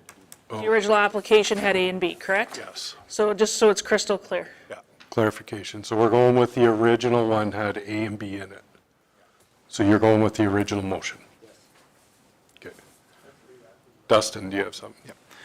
So my questioning is, since they're going to have to provide access across that canal to those two parcels if they were separated, and here's my thought on it actually remaining agriculture. Even if it did remain an agricultural designation on that one chunk, it still could be used as an adjacent to a commercial property, but not develop, it just would stifle development on that piece where they couldn't actually take and build buildings, correct? I'm reading that correctly? So if that is the case and that remains, because that could essentially remain one lot on the other side of that canal. On the B side of it, they could take it and develop, let's just say, a shop, and they could use that A side as storage. With, well, I actually don't think it's big enough to build much of a building on anyways. 2.5 acres. Well, then it is. So they could build a building on it, but it'd be under an agricultural title instead of a commercial title. I'm not really sure there's much of a downside to that. It's, it's unfortunate with that, but that just, leaving it that way would keep it within it keeps the city happy, but it still allows development on it. And it's not landlocked, because essentially they have to provide access over there anyways, and that would just be structuring in the way they do their lotting when it comes to the MPC stage, correct? Regardless, regardless, you've got an island, because they're separate titles, they're separate quarter sections.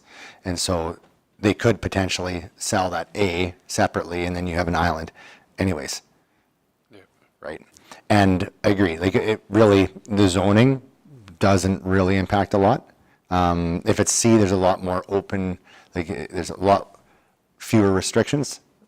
But with ag, you can still put a building up, and you just need to go through the development process to get that approved. Okay, so I guess it brings me to my next question. If we go against what the IDP says for that piece, is there any repercussions to us for that? Well, there might be, but that one's kind of common sense, that we cannot landlock something, we have to have access to it. Well, and I'm fine with it, I'm really good either way. It was more just a question of does it make any relevance either way? If the railroad track wasn't there and it was able to get access to the other side, I wouldn't even put it in. I would say, no, go with the revised one. But with this, the way it is, we're trying to prevent ourselves from hassles in the future of having to deal with something that's landlocked, and we've seen it, where we're the ones stuck paying for that. So, Okay. Well, if that's the case, I'm good with the motion. anybody else have any questions or comments on it? Planning team, do you guys have any comments? So just to comment a little bit further, Councillor Vossler asked about the City of Medicine Hat opposing if we're to go forward and approve parcel A. So technically, the city did supply us with a letter saying that they're in opposition to parcel A being redesignated.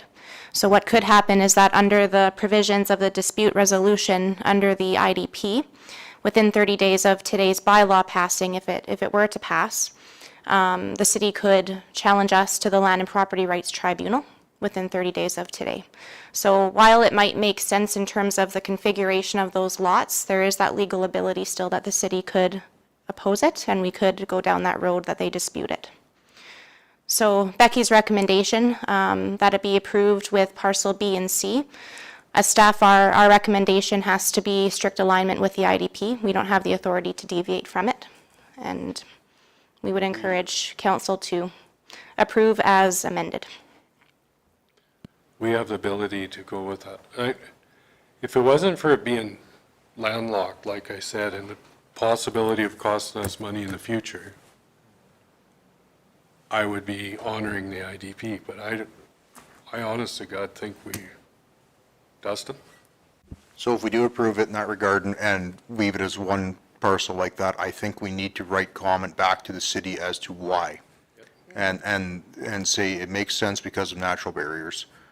Because if we leave that one chunk landlocked, it affects us in these ways. And if we do that, I don't think they'll challenge us on it, because it makes sense. I agree with that. So, Richard, do you want to add that to your motion, that send a letter to the city why or second? Oh, right, it's second reading. Okay. Motion for second on this, A and B, as presented. As originally Is that, yeah, that's how it was originally right there. Amended was with A taken out. Amended was with A taken out. Yeah.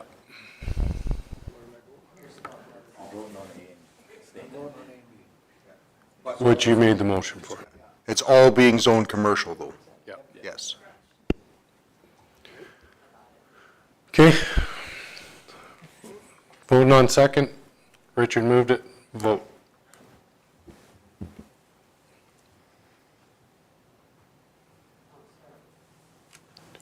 I don't know if anybody voted, but we'll try again. That's carried. Motion to have third. Robin, third, motion for third. Vote.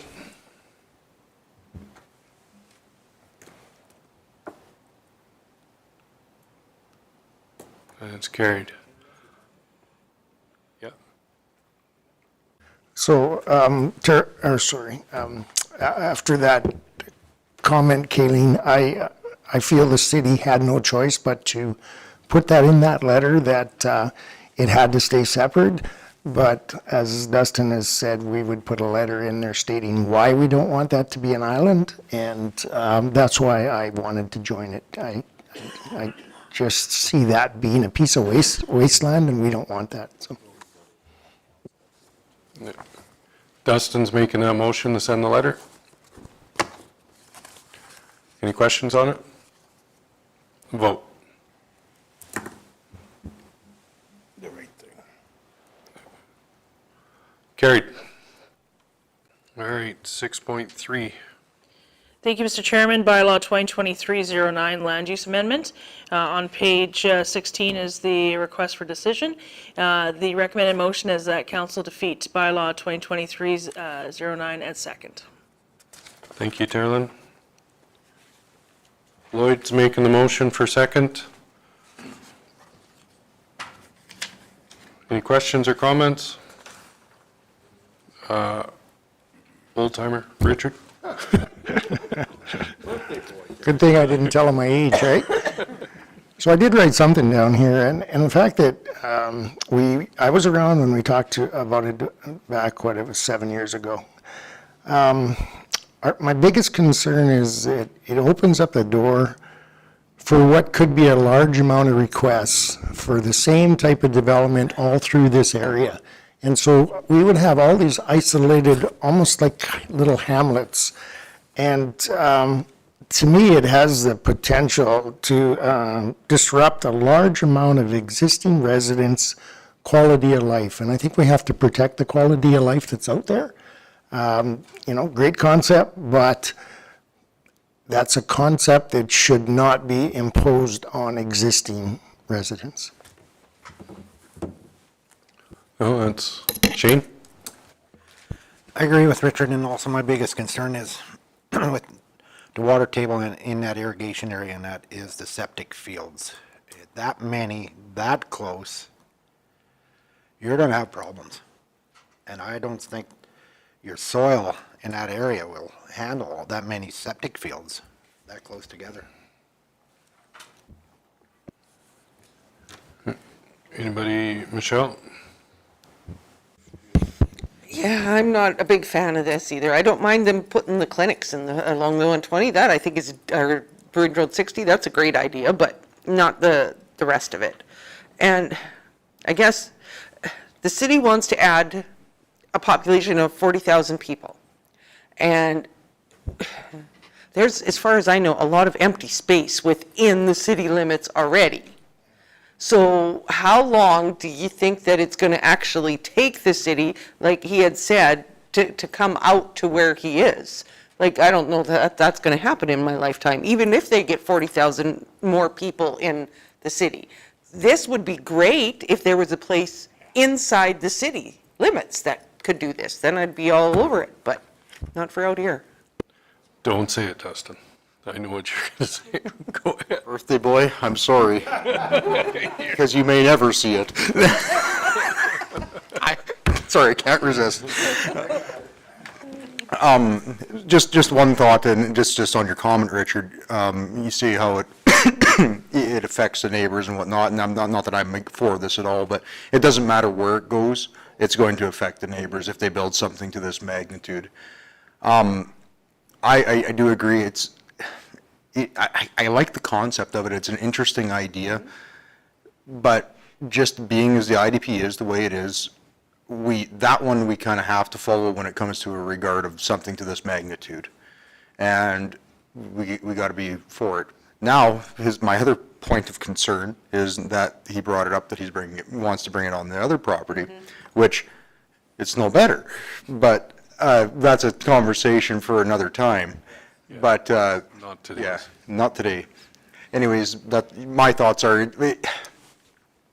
if the city was to grow out to this point, and then we were speculating something like that, so we'll say if the city was half a mile away from this, it would be something that'd be kind of conforming to what the city builds for lots in that relative scope, and at that point, them refusing something like that would be them just being stubborn and wanting the development themselves.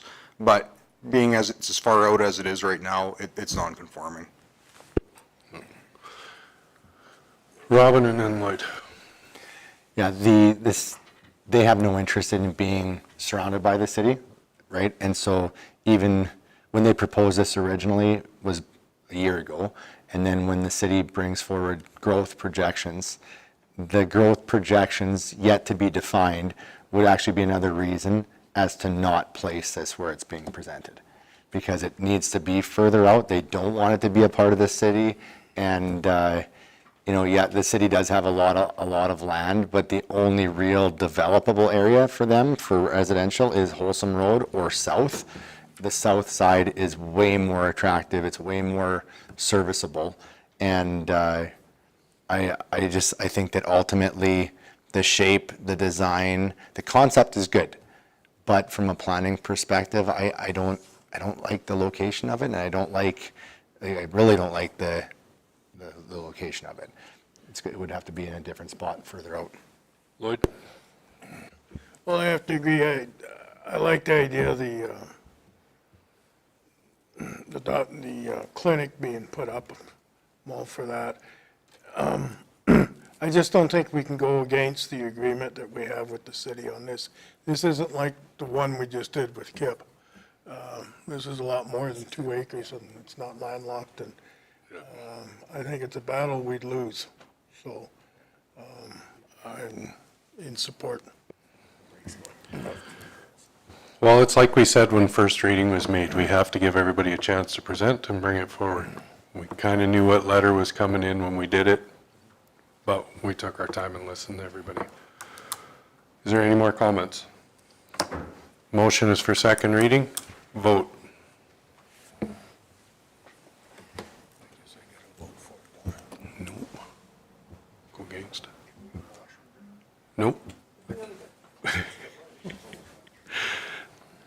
Okay, second was denied. Well, is lunch here yet? No? Shane wants to make, oh, no. You got it. Okay, we'll take a 2-minute break. We got birthday boy. Is it here? Okay, then we'll take a lunch break. We'll come back at 12:15 and get after this. Because the refresher's at 1:30. Yeah.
To order? Yeah. And there we go.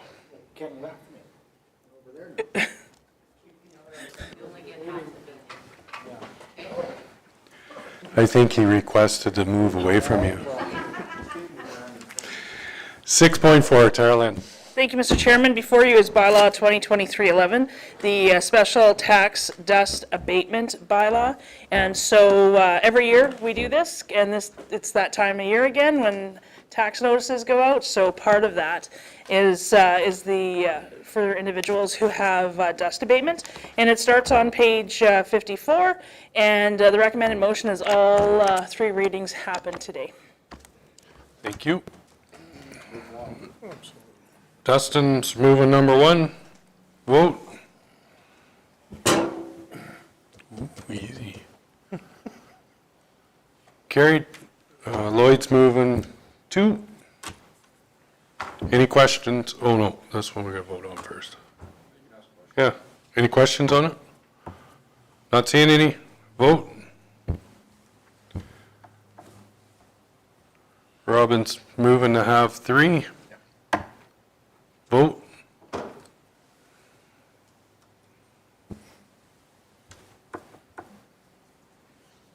Carried. Shane's moving 4th. We're going for 4. Moving 3rd. Vote. I used to work with a guy that would have had to take his shoes off to count to 4. That's carried. When did you work for Dan? Easy. 6.5. Thank you, Mr. Chairman. Before you is bylaw 2023-12, the property tax bylaw. The recommended motion is that council move first reading only of bylaw 2023-12, the property tax bylaw. The information starts on page 70. Under here, the Cypress County has 3 requisitioning bodies. We have school rec, we have seniors foundation, and we have the provincial designated property requisition. And below, as directed, the below reflects the adoption of the 20th percentile methodology to ensure the greatest equity among each property class. This is the 3rd year of the 5-year plan to reach equity. So it shares there at the bottom of page 70 the increases. 71 shows the different tax classes, so non-res, farmland, and res. Okay. And then on page 73 is the bylaw. There was an amended page sent out. I believe you have it in front of you. Yeah.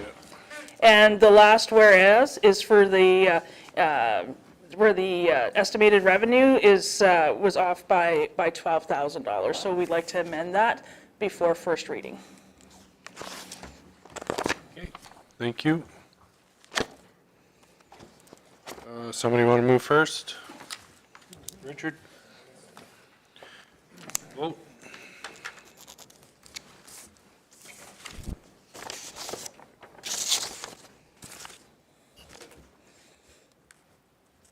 Michelle? Yeah, for first reading for tax increase. Tax rate bylaw. Okay. And so second and third, Mr. Chairman, will come back to the next meeting. To the next meeting, okay. Thank you. 7.1, Tarlin? Thank you, Mr. Chairman. So just at 1 o'clock, the auditors with KPMG will be coming in. Derek, who is our lead auditor, they'll be coming in at 1, so. Good. Is he? That's good, we'll bring him in Get at. through everything else. Yeah. 7.2? 7.2. Thank you, Mr. Chairman. So that is the March 2023 capital budget update.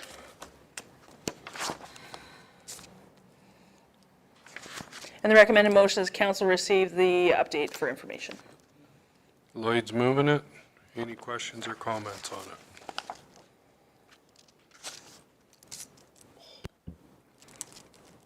Not seeing anybody?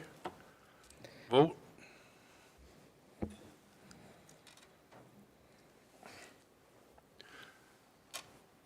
Shane? That's carried. 7.3, Tara Lynn. Thank you, Mr. Chairman. Before you is the March 2023 operating budget update on page 117. And the recommended motion is that council accept for information. Dustin? Any questions or comments on it?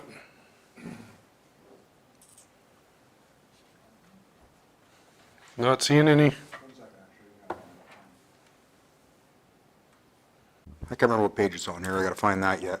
But there was one to the town of Red Cliff. That was a rec funding? Sorry? No, it wasn't that. Just one sec, I gotta find where it was.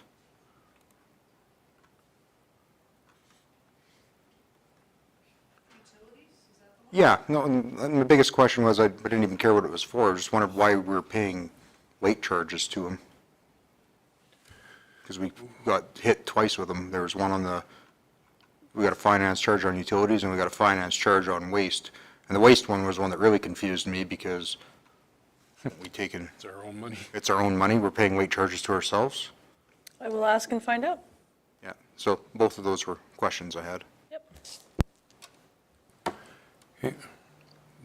Bring back the answer for you later. Any other questions or comments? Not seeing any? Vote.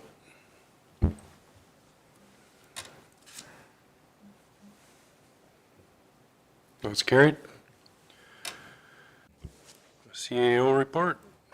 Thank you, Mr. Chairman. Before you is the CAO report. It starts on page 151. Do you have any questions? Keith is going to move that one. Does anybody have any questions on it? Michelle? Did we find out what time that thing starts on Thursday? Yes. For the economic, yes, that one. 11:30. 11:30. 11:30 to 1:30. Okay, thank you. That's for that luncheon? Yes. Yeah. Any other questions? Not seeing any? Tomorrow I'm part of the alternative dispute resolution folks, their group, and I'm participating in a lunch and learn tomorrow, and it's called Welcome to the Board, and working together respectfully. And so if anybody, I'm doing it, so if anybody has nothing to do at lunch tomorrow, you're more than welcome to take the lunch and learn with me. Okay. I'm sure you guys have better lives than I do. 12:30. So it's 11 to 12. So. Oh, swing both. Yeah. So yeah, I'm just going to watch it in my office. So. Yeah. All right. Not seeing any other questions? Vote.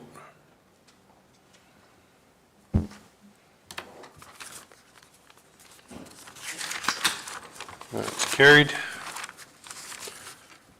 Now we're on to Reeve and council reports. Okay, I'm just going to add to mine a little bit on the Mares and Reeves that I was at on Friday, so I didn't get a chance to put it in. That Rachel Thomas, she was talking about a couple of things that were going on. I didn't catch the bills that they were putting forward, but one of the bills was for the internet. The government wants to control what's being written on it, but we all know that, but they're trying to put the bill forward on that. The other one is they're looking into all the tampering with voting from China. So that's really a hot topic down there right now. One that really got, so Grant Hunter brought something forward, and there was, it's on the Alberta regulator website, but the Alberta government put together where all the minerals are in the province. So all the new minerals that everybody's looking for and everything that's going on. So we can pull that up on the Alberta regulator and it'll show if you got pockets of stuff, which could help for development in your area. Gold? Yeah, gold would be nice. It's probably in them hills out there that you're hoarding. Yeah. That fuel tax relief, they said was ending in June. That was just a start and end date. It's not going to end in June. They've put it in with the regulation of what the oil prices are at. So if the oil prices stay at a certain area, that fuel tax relief will stay in. If it drops down, then the fuel tax goes back on. So they're not foreseeing that coming off for quite some time. Violent behavior. If you're on any government program or anything like that and there's any violent behavior, they can take you off right away now. They've put the bill in for that. That was Bill 9. Bill 10, the government they've got us at a deficit, so they've put the Bill 10 in to say that we cannot go back into a deficit. So, of course, any other government that gets in can change any bill they want, but that's the way it's written right now, that they cannot go back into debt on stuff. The federal government? No, provincial. Yeah. And then also that Alberta Heritage Fund, they're revising it and putting all their money back into it. They're not going to allow any funds to come out of it. Any interest or anything made off it, they want to keep that and keep growing that. So, what else was there? They're putting in 120 seats for doctors in the university to help bring more doctors in, and 1,500 nurses are bringing forward for programs.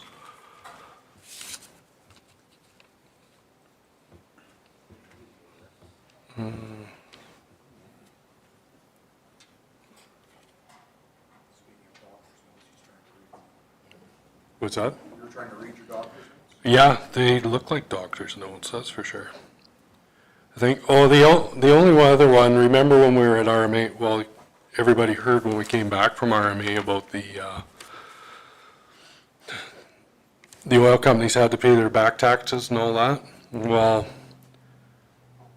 the province put in, if the companies are still paying their royalties to the province, they don't care about the taxes, so they can still operate and they can still get well licenses to keep going forward.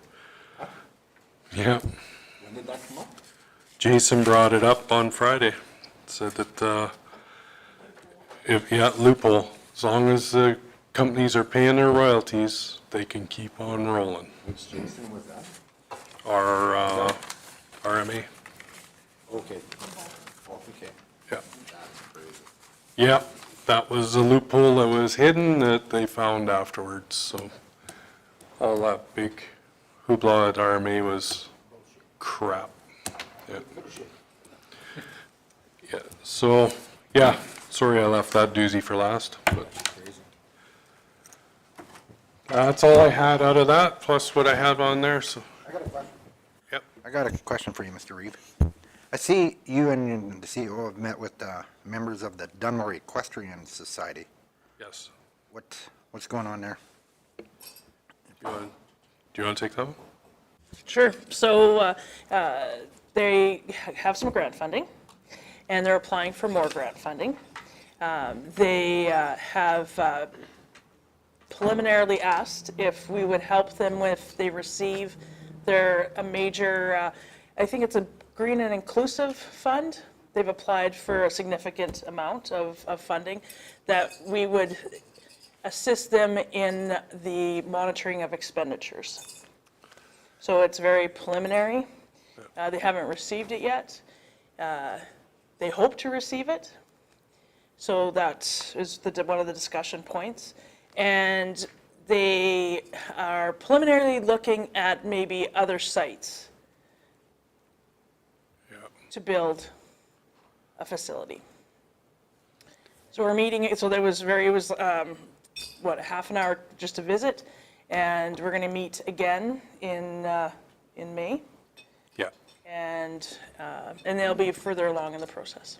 Their biggest fear right now is they've got a grant, they've got the money sitting there, and they're scared. They don't know how to deal with it, how to put it out for tenders for stuff, and they're confused and lost at this point, and we're asking for some help. So there was nothing agreed upon. No. Just general discussion and they were reaching out because they need some assistance. So when the meeting was over, we said, we'll meet again on this date and bring your ask, because they were just kind of throwing stuff around. So bring your ask and then we can present it to the council. Go ahead. If they got their funding through grant matching and our grant to them was in kind, how do they consider moving locations? I think that needs to be talked about and closed. Yep.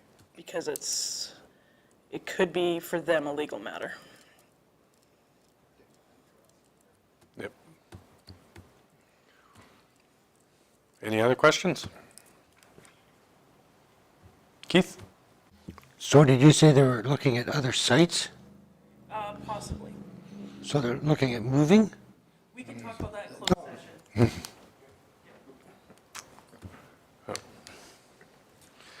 Any other questions besides that? Again. Not seeing any?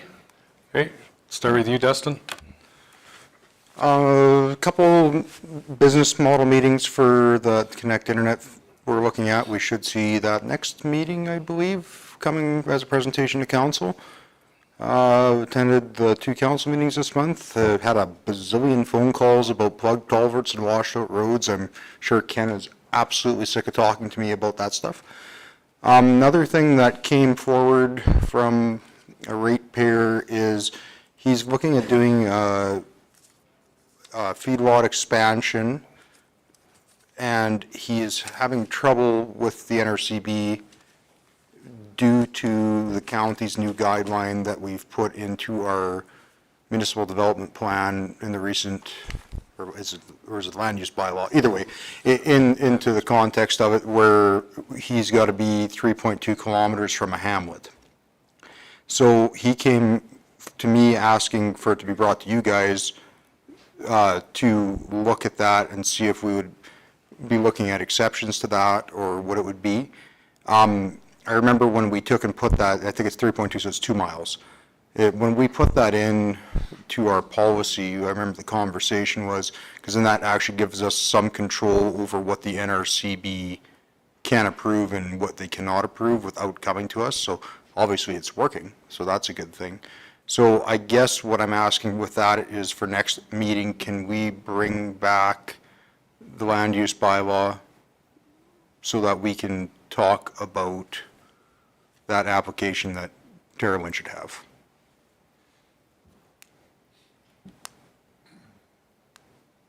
Yep. And should that be a motion, or shall I make that motion?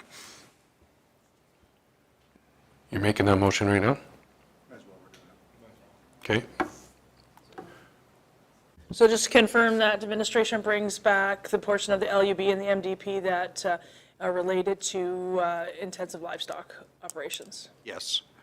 Because to what I remember is we put those stipulations in there so that the NRCB had to come to us with anything when it was in any kind of proximity to a hamlet or to the IDP. And that gave us a way to actually have a little bit of control over where placement of these were. So because if I remember correctly, it wasn't so much that we were always going to deny them in that, it was so that we could take and actually have a look at it and not just give comment to the NRCB that went nowhere.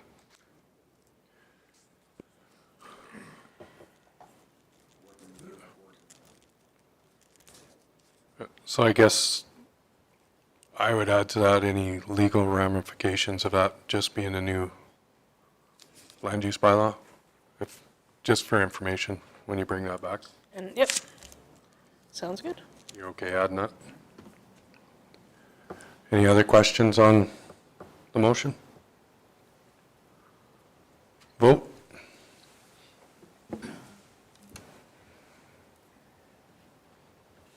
That's carried. Okay, Michelle? I had a couple of Cypress View meetings, and now that I'm thinking about it, that meeting of the whole that we had, I don't think I put on my timesheet. Miss Leslie, please. And then I also was invited to an FCSS meeting in County of Warner up there, BWE. It's too long to say, but with Zach. And I had supper with Grant Hunter and Jack, the mayor of Coaldale, and got a tour of their new facility, got up and brought greetings on behalf of FCSS AA. And then council. I think that's pretty much all I did. Well, I got 2 new dogs, if anybody wants a dog. I don't want them. So if anybody wants them, they're theirs. What kind of dog are you selling now? I don't know if they're strays. They're strays. I think they're Great Pyrenees, but I'm not sure. Happy birthday, Richard. They're big dogs. She'll have them to you this afternoon. Yeah, sure. Richard? Tails and everything. Go ahead, Richard. No thanks, Michelle. April 11th, had a meeting at the Urban Library. John Roderman, Blaine, myself, a couple of ladies from the board, and also the librarian. We discussed some shelving. We had a fellow down that specializes in shelving that was recommended by Petra at Shortgrass. So we talked about that, and then we also did some discussion on the playground and what the site would look like. Yesterday I went, Dustin asked me to go to fill in for him for the South Region Stormwater Drainage Committee meeting. It was a good discussion, as Tara Lynn had alluded to. There was, they had drone footage that showed the construction to date. And that was impressive. And we also talked about they're going to need some extra funding. There was a couple of people that had met with Minister Horner, and I think it was a Deputy Minister of Environment, and asked him if they could find about $15 million that would help them along, help this project along. And also the town of Tabor threw in about an extra million, and Smurd threw in about $1.5 million to continue to get, and I can't say completion of the first phase, but to get more done on the first phase. So it's come along quite nicely. They're going to do the design, do some more design work, so they'll have some more ready-to-go projects for this fall. During the summer, it's pretty tough because everybody's irrigating, so it's hard to do any projects. So. And that's it. Blaine? Fairly slow in my area.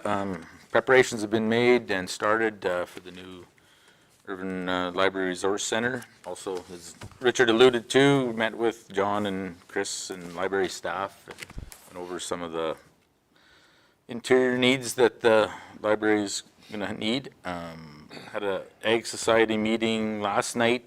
There again, they're doing quite well. The kitchen, new managers, done a great job there, kind of turning that building around and stuff. They do have some issues they have with some of the renting of the ice and stuff that they're dealing with. Plus, went over some of the maintenance things that needs to be addressed with the building and stuff. So, and some plans have been made. So, and that's about it.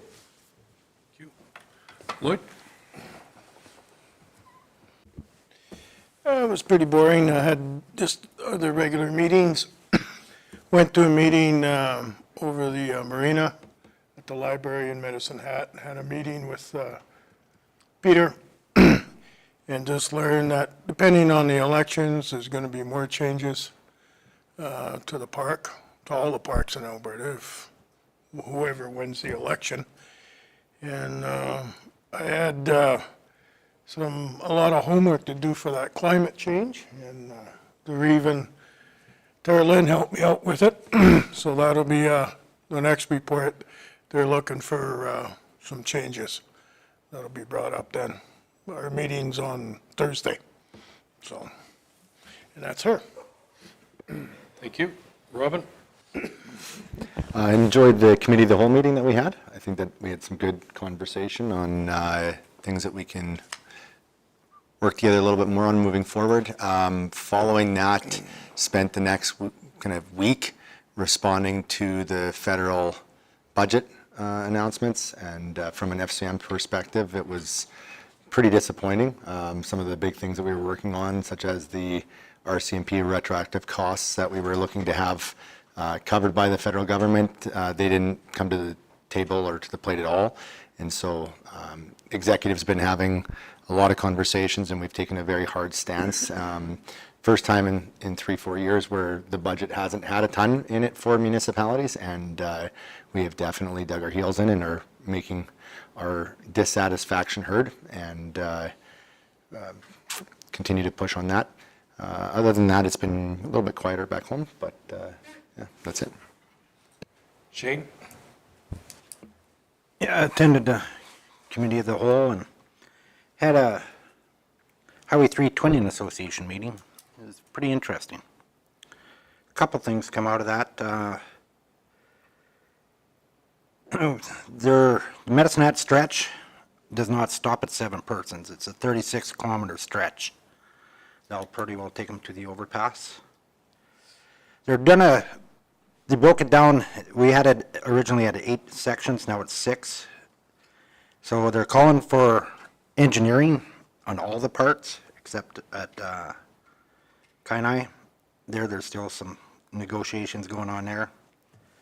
So once the engineering firms are hired, they're doing that very quickly here, and then the designs will go out and land be purchased, and they're moving it ahead. But like Darren said, and I like the way of thinking, Medicine Hat is on the list, but if a section is ready to go and their land is all purchased and there's still tie-ups in our section here from 7 persons, that they'll go ahead with whatever's ready. They're not going to wait for 1, 2, 3 and hold it up. If the section is ready, they'll go. They've got bigger sections, and if the money is not there, they can, if it's designed, at least they said they can split it. Did they do in 36, they'd do 18. They could split it. But they don't want to hold up the whole 20 over if somebody's holding them hostage on some land negotiations on certain sections. And with what's going on, I asked Darren straight out, because everybody's been asking how come there's no dirt moving or what's going on with the Tabor to Burdette. Well, they still haven't awarded it because there's so much stuff coming back with the people that are opponents that are putting in the bids of what's this, what's that. There's been 300 questions. So I asked them straight out, on the next parts, is it going to be designed and then put out for tender? Because this here is whoever's bidding on it has to design it. So they're checking your dirt, and is there septic tanks in the way, and septic fields, and all sorts of other issues that pop up. So that's being delayed. So in reality, I don't know if you're going to see any dirt fly this year.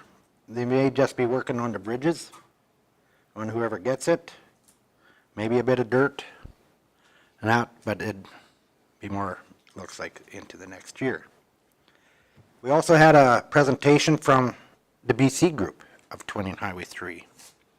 And they plain out said, you can twin your highway all the way to the BC border, and we were not twinning it any further from there to Sparwood because it's next to impossible with the mountains, train tracks, rivers, everything else. He said right now they're doing an 8-kilometer section at Golden. The highway is closed from Easter weekend till May long weekend as they're blasting and doing stuff. That 8-kilometer section is going to cost $1 billion plus. So the cost is phenomenal. So that's why they pretty well said that part from the BC border, Alberta border to Sparwood, no. But they are looking at from Sparwood to Kings Gate because it's busier and they can do it. So it was pretty interesting on some of their comments. And another comment with Darren is I found interesting was Chin Coulee. They have to build a whole new bridge there because with all this new water irrigation going on, the existing bridge structure will end up in water. So they'll build a new bridge across Chin Coulee on Highway 36. And he said it will not have a curb in it. It'll come from top to top and go across. And then he did tell me too that a local contractor did get Highway 515, and with a completion date of this year, and doesn't know when they'll start, but it does have a completion date of this year on it. So that's the update out of the Highway 3. It's moving ahead slowly, but purchasing the land is the big thing, and getting the engineering firms in place so they can get the design and get things moving there. And yeah, attended this meeting, and that's about it. I have a few phone calls about roads and some resource center down in a little hamlet east of here. Keith? So not too much to report, just regular meetings, council meetings. Couple phone calls about roads. And that's about it. I will say I was impressed this morning with our emergency manager who came out to attend our fire, and the plan was all in place. He said, we have a plan. And just took a lot of pressure off us. So I commend the people that work on the plan and do the background work. When you're kind of scatterbrained and you don't know which way to go next, it's nice to have somebody come in. We have a plan. So thank you very much. Wayne, you have a question? Yeah, just I guess a question or a comment too, along with that 515 development or the fixing of that road or whatever. I've had some comments from some of the area people out there concerned that they've heard that maybe the budget's not very high to do a proper job of it. So I was just wondering, and then considering that, you know, it's 90% used by our ratepayers, that maybe we need to keep a closer eye on, you know, that they're doing a proper job of that road. What can we do about that? Anything? Very simple, Blaine. It's Alberta Transportation's road. It's not ours. It's 515. It's a numbered road, numbered highway. It's Alberta Transportation's. They put out the tender. They'll have their engineering firm, and it's their road. It's nothing to do with us. It's theirs. We did our part. We fought to get them on it, and that's all we can do now. That was my comment to these people, but I just wanted it addressed again, so now now it's known. Yep. It's out of our hands. It's not ours. Lloyd's going to move the reports. Any questions on the reports? Vote. It's freaking hot in here. 26. Oh. That's why I'm going to That's what I'm scared of. Everybody's going to have a nap. Mr. Chairman, do you want to quickly go into closed and talk about that so it doesn't, just quickly? It won't. Or do you want to get all this done, or what? Doesn't matter. Let's get all this done first. Let's get this. We're close here. Okay. That was Dustin, vote. That's carried. Because we should be able to get through these fairly quick here. 10.1, Tara Lynn. Thank you, Mr. Chairman. So on page 162, sole source Sandy Point playground equipment. I recommend a motion as the council directs administration to sole source the purchase of Sandy Point Park playground equipment from Blue Imp, including not exceeding $99,890 as an expenditure. I was going to say 900,000. Oh, Lord. So there's background information to follow. Thank you. Michelle? I will move this, and I just want to say, yay!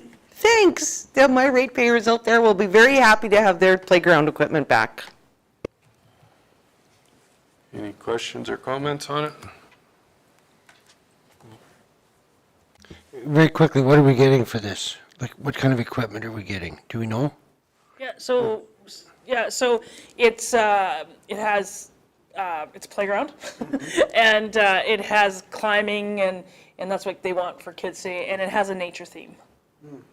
So you would think though for 99,000 you would get, you know what I mean, but It's not huge. Yeah, but we're able to, it's CSA approved. So we're using the existing footprint from Sandy Point because that is actually, we lease that from Alberta Environment, so we're using that same footprint and we're placing it so that it can be added onto in the future. Okay. Any other questions? Vote.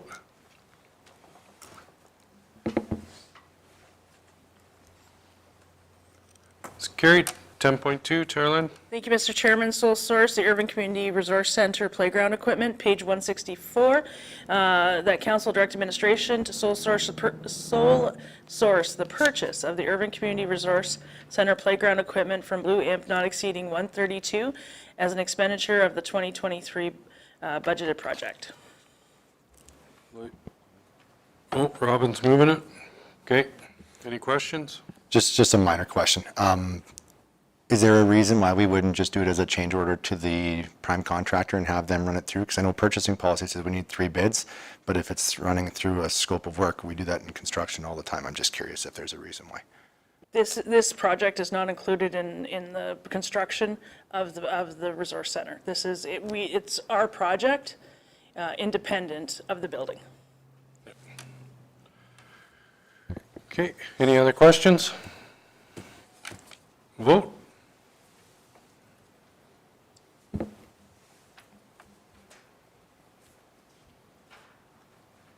Carried. 10.3, Terlin. Thank you, Mr. Chairman. Sole source, the Urban Community Resource Center shelving. It's on page 166. That council direct administration to sole source the purchase of the Urban Community Resource Center portable shelving units from Love Dayon Libraries not exceeding $80,000 as an expenditure of the 2023 budgeted project.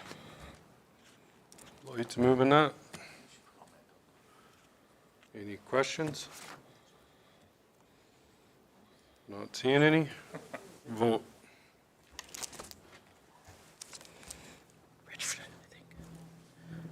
Richard, did you move that? Lloyd. Oh, Lloyd moved that? Thank you. He's the library guy now. Thank you.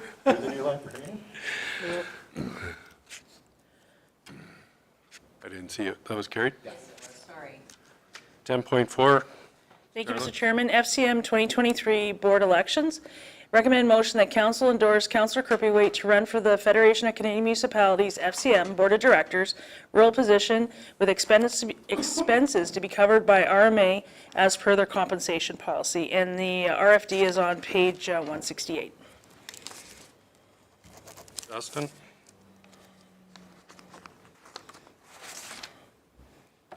You're moving it? Any question or comments on it?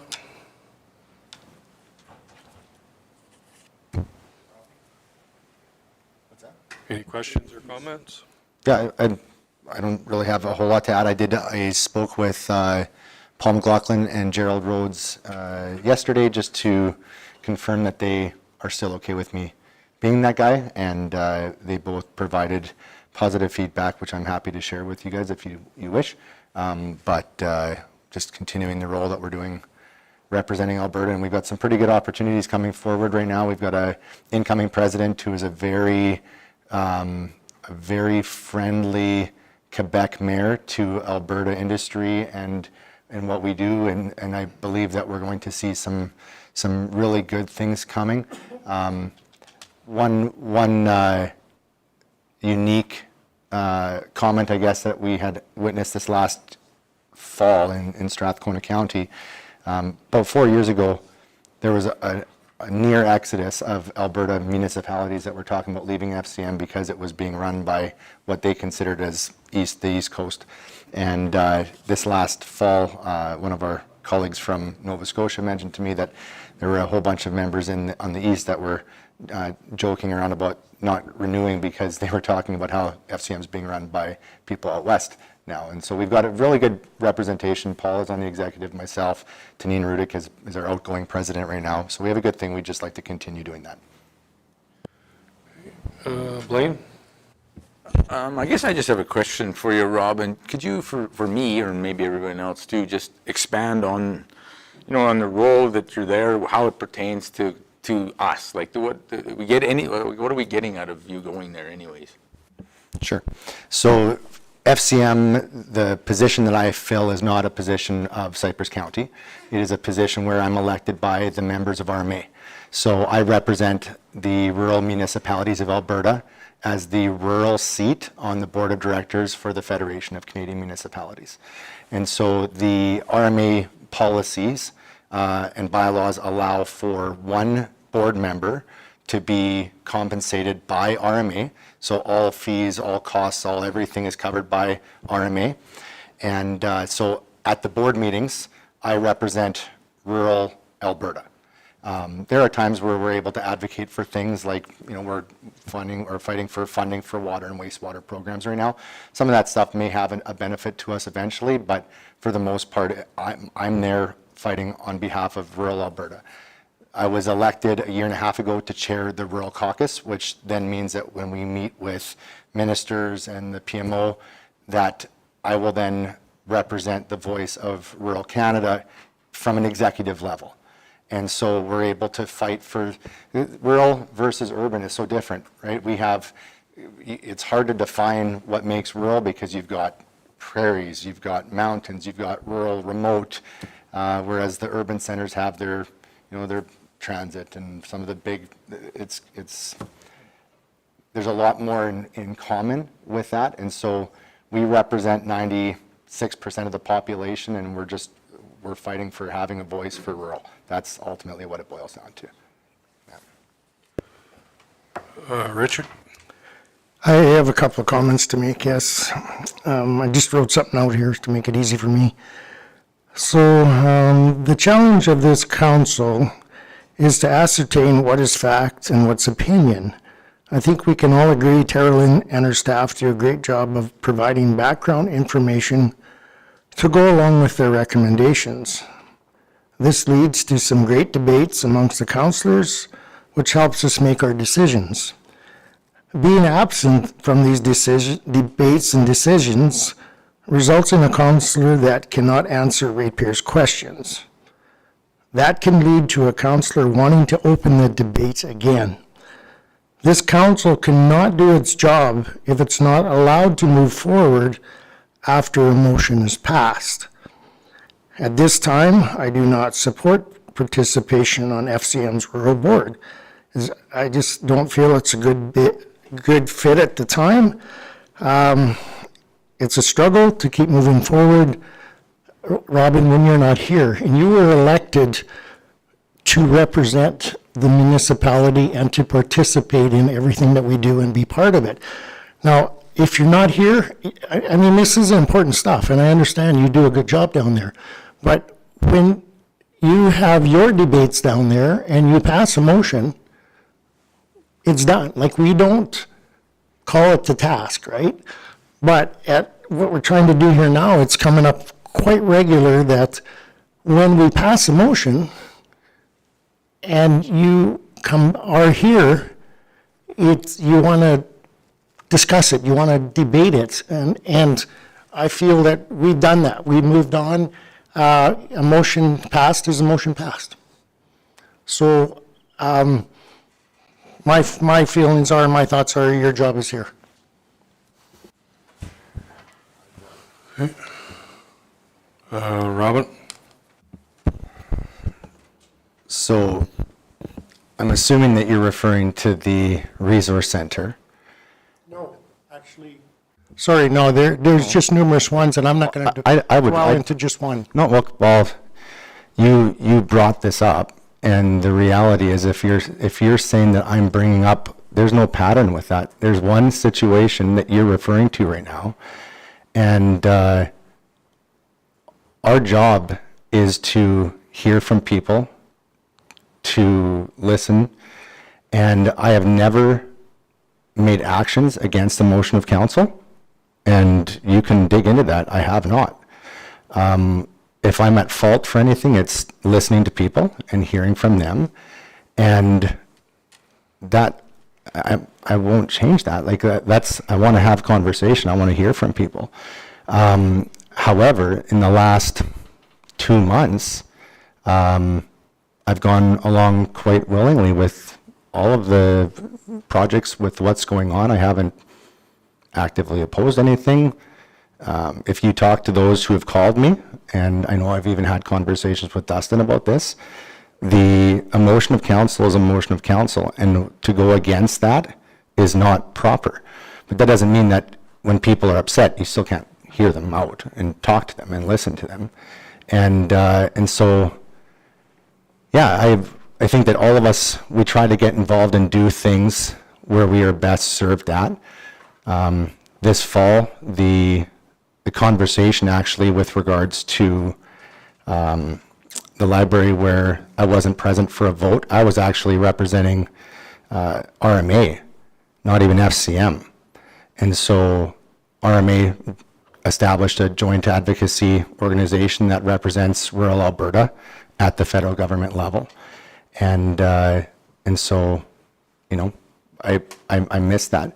But it doesn't change the fact that our role as councillors is to listen and be active and question things. And so I respect your position on that, but I think that if you look at the last 5 years and you take the last 4 months out of that, I think we've had a pretty good working relationship amongst this council with everything. And I don't even take a position going against where we're at currently with where things are at. There was discussion, people had their opportunity to come and be heard, council made decisions, things went forward, and I'm not actively inserting myself in the middle of anything in a way that is negatively affecting council or councillors. So that's my response. So I think my thoughts at the committee of the whole meeting, Robin, we discussed a whole bunch of things, and we brought up the Dunmore Junction. And we brought up the fact, or you brought up the fact that you thought it should be housing. And we're going with the direction that we should look into it again. We're done that. We have spent time and money on that. And so it just bothers me that when you're not here participating in those discussions, are we going to keep going over this stuff, or are we going to move forward? And that's my concern. Robin, or Dustin, sorry. Yeah.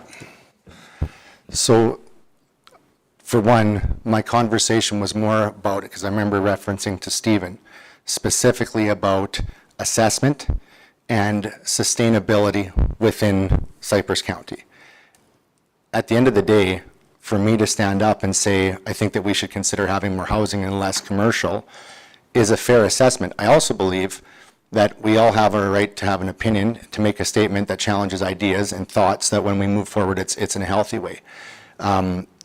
You'll remember that in the same conversation where I talked about housing, I also was open to commercial, but I said very clearly, if we're doing commercial, we need to reassess what our tax rate is, to which there was a comment made, well, we just increase our taxes, we can't increase them over and over and over again. The argument that I was making is an argument that you make all the time, which is that we need to make sure that we cover off the expenses that we're putting in. And so I'm not trying to constantly turn things upside down, but our role is to question. And I quite honestly, I don't think that, you know, when we first got elected, one of the things I really valued about you as a Reeve was you always encouraged debate. And so I'm not sitting here, you know, dying on a hill about it being residential, but I'm bringing in what I know, which is I have a fairly okay understanding on assessment. I understand development pretty well, and I'm just trying to contribute what I know and be a part of a bigger team on that one. Because at the end of the day, I'm just one guy, and I just made my point on the assessment and making sure that we covered our expenses off, and that was the context with that. And I'm just trying to state that time to do that was during our discussion on that project. And there's nothing wrong with bringing it back up again, but the implication was that you wanted to revisit it, and that was my frustration. Dustin? Just to speak to that point, for starters, that was over a year ago that we talked about that. To be perfectly honest, I don't remember what the original plan was either, and when we brought it back up, or I'll call it a strategic planning or whatever it was, I appreciated that because I didn't remember exactly what our original plan was. And whether it made sense at the time, and it doesn't make sense now, you know, things change and it's meant to be questioned in my mind, so I'm actually happy Robin asked those questions, and it made me actually think about a little bit with our tax rates and whatnot, where it's actually a viable way for us to move forward with that Dunmore Junction if we do it ourselves, in what shape or form, and if we develop it. Anyways, not what I wanted to talk about. This position, I look at it as something similar to what like Paul McLaughlin does with RMA. It's when we originally put Robin into this position, or let him do it, we looked at it as we were willing to make that sacrifice of him not being here so that we could have representation on that federal level, where same way like Paul does it on a provincial level for us. His municipality misses him when he's dealing with RMA business. We miss Robin when he's dealing with FCM business. So the question here, really the only question here is do we want a rural voice from Cypress County to be sitting in Ottawa and bringing our perspective forward? That's the only question to me, not is he going to miss meetings or stuff like that, because it's going to happen. There's stuff that overlaps all the time. It's the same, I'm supposed to be sitting in an ASB meeting here in 2 hours. I'm not sure if I'm going to get there. But that's, in my point, are we willing to still make that sacrifice to have that representation? I find that representation more than I ever thought it would be. I know Robin helped me get a motion forward in Parliament for getting rid of the natural gas tax on farm and greenhouse, like the federal carbon tax, getting rid of that. And it got put forward right before an election, and now it's coming back again, so we're still waiting for a lot of progress. But I would have never had that if I wouldn't have that, because I wouldn't have known where to turn. And, you know, I respect that. I respect what he does there. You know, the guy's made for sitting in Ottawa, let's be honest. He's got a face for radio, which makes him perfect in sitting down there. So that's my point, guys. I think it's a good thing. Anybody else want to speak? Not seeing anything. Motion's on the floor for Robin to maintain being on FCM. With RMA fronting all costs. Vote.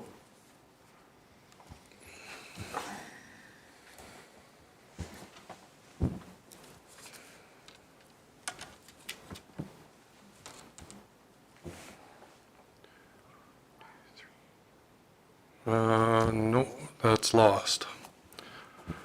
Okay, so now we're on to, we're running behind schedule, so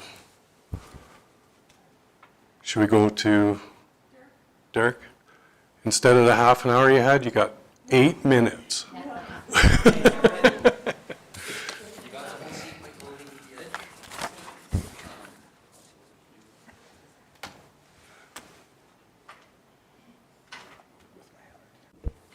Hopefully that worked out okay.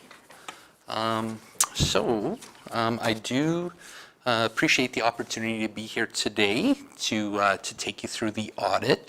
I will try to make sure that I still do a thorough job, but I respect that I may not have a whole bunch of time there. It sounds like you have a very busy day ahead of you.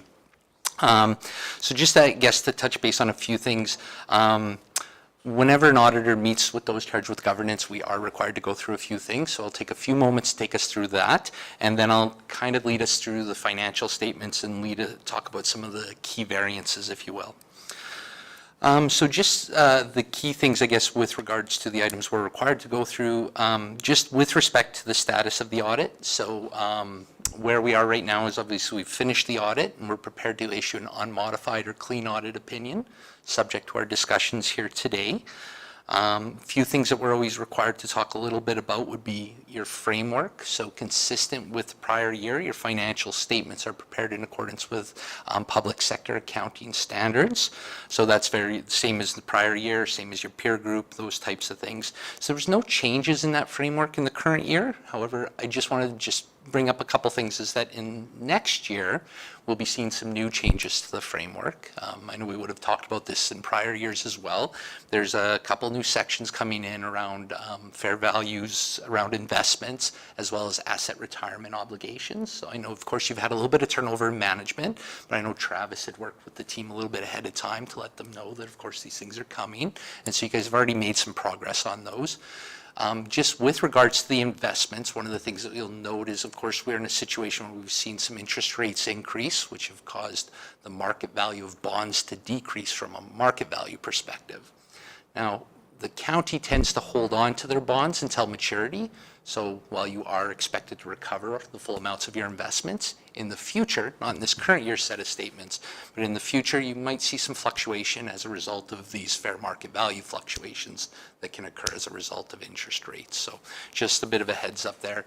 And then with regards to the asset retirement obligations section, a couple of years ago, you guys would have implemented some sections on contaminated sites and those types of things. What this new section is it's requiring municipalities to go out and attach, if they can, obligations or liabilities to where there might be future liabilities associated with the retirement of assets. So what this means is, like, if we were to take buildings, if we have buildings where there's asbestos in it, because there's legislation that would say that we'd have to abate the asbestos before we retire the building, you guys would have to estimate what those costs would be and then record some type of a liability associated with them.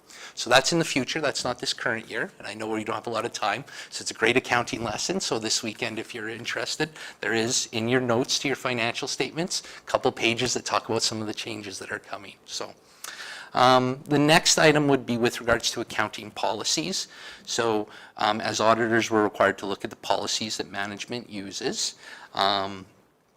Again, there is notes in here that talk about your significant accounting policies, and there were no changes in your policies in the current year. So if there were any, we would be required to talk to you about those. The next two items that we're required to talk about is just with regards to estimates. So in preparing your financial statements, in preparing any sets of financial statements, there's always some estimates. And so with regards to the county's financial statements, the two key estimates in the current year would be around your estimated useful life of your capital assets. So one of the things that we'll talk a little bit about is that when you guys acquire, something like the reclaimer that you guys purchased this year, that gets set up on your statement of financial position at cost. And then you guys estimate how long you're going to use that asset for, and you amortize or you recognize that amount into expenses over that estimated useful life. So as auditors, what we're required to do is kind of look at your estimate, look at your peer group, look at your historical experience, and if we had any issues with kind of what management's using as an estimate, we'd bring it to your attention. Of course, we'd bring it to their attention as well, but if we had any concerns, we'd bring them to your attention now. We don't have any, but just so you guys understand how that works. And then the last item is just around deferred revenue. So one of the items on your statement of financial position, you'll see a number called deferred revenue. And that's made up of a couple things. It's like when people prepay property taxes, but the lion's share of it is when you guys receive grant revenue that has external stipulations attached to it. So when you first receive the cash that might have external stipulations, like this money must be spent on project X or those types of things, if you haven't met those stipulations, you're required to defer the revenue. So you might have the cash, but you don't get to recognize it into revenue until you've met those stipulations. So the estimate there is that management's met those stipulations in order to recognize those amounts into revenue. So what we do is we go through and we look at kind of the funding envelopes, and we go, this is the type of expenses, and we see how management's recognize them and make sure that they're reasonable and appropriate. So no concerns from that perspective. And then just, I guess, the final two comments before I take us into the financial statements would be, during the course of our audit, there were no unadjusted audit differences noted. So, as we're working through the audit, there were nothing that we noted that management hasn't already recorded. One of the nice things was that with your management team is that throughout the year, whenever they have any questions or concerns, they're usually contacting us ahead of time, and we're working through those things. So there's no surprises. And probably the best thing for you guys is that means that the internal reporting that you're getting throughout the year is accurate. Sometimes we'll have clients where we'll go out and we'll have 25 adjusting entries or those types of things, and that means we're making a bunch of changes before they get to see the final statements. You guys don't have that situation, so that's a good thing for you guys. So So I'll just pause before I take us into I might not have time to pause before I take us into the financial statements, just to see if there are any questions before we go into there. If I'm going too fast, too, please stop me, but I know I'm on a bit of a timer here. So. We do that to you every year. I know, it's okay. I get ready for it. Next year, Hyped up we'll on my way. schedule for more time next year. Drink a bunch of coffee and get ready to go, so. Any questions before I take us into the statements? Anybody have any questions? Oh, not seeing any. Okay, so perfect. So the first couple of pages just take us through the independent auditor's report. It's very consistent with what you've seen in the prior year. As I've mentioned, it's an unmodified or clean audit opinion. Takes us through the fact that we conduct our audit in accordance with generally accepted auditing standards. And then it also takes us through kind of your guys' responsibilities, if you wouldn't mind scrolling through, or if I can scroll through. Just if you can kind of scroll through. This page 2 and page 3 just kind of go through management's responsibilities and our responsibilities as auditors. The first page with numbers on it, page 1, is your statement of financial position. And this is essentially a snapshot of where the county was at December 31st. So again, just kind of touching on some of the key variances. If we look at the very top, we see our cash position is quite a bit lower than where it was in the prior year. So 6.8 last year compared to 2.3 this year. And really, as we get down a little bit lower, we'll kind of understand why we have much less cash in the bank. But really, when we start looking down just a couple items like our investments, as well as our capital assets, you'll see that we actually took a lot of what we had in cash and we put it in longer term investments. We also put it in new infrastructure and new capital assets. So a little bit later, we'll take us through the statement of cash flows, and you'll see that while the county had a very good year from an operational perspective, you also kind of the narrative for the year is you had a great year, and we've taken money and we've reinvested in ourselves from a capital asset perspective to provide, continue to provide services to our stakeholders. We've also purchased a fair amount of investments. So we've taken some of the funding that we've received and we've put for capital purposes and those types of things, and we've invested them because obviously interest rates are a little bit stronger. So it makes more sense not to necessarily have it in our bank account, but rather have it kind of set aside where it's actually making the county a little bit more money. Moving down into the next couple of items, we have our receivables.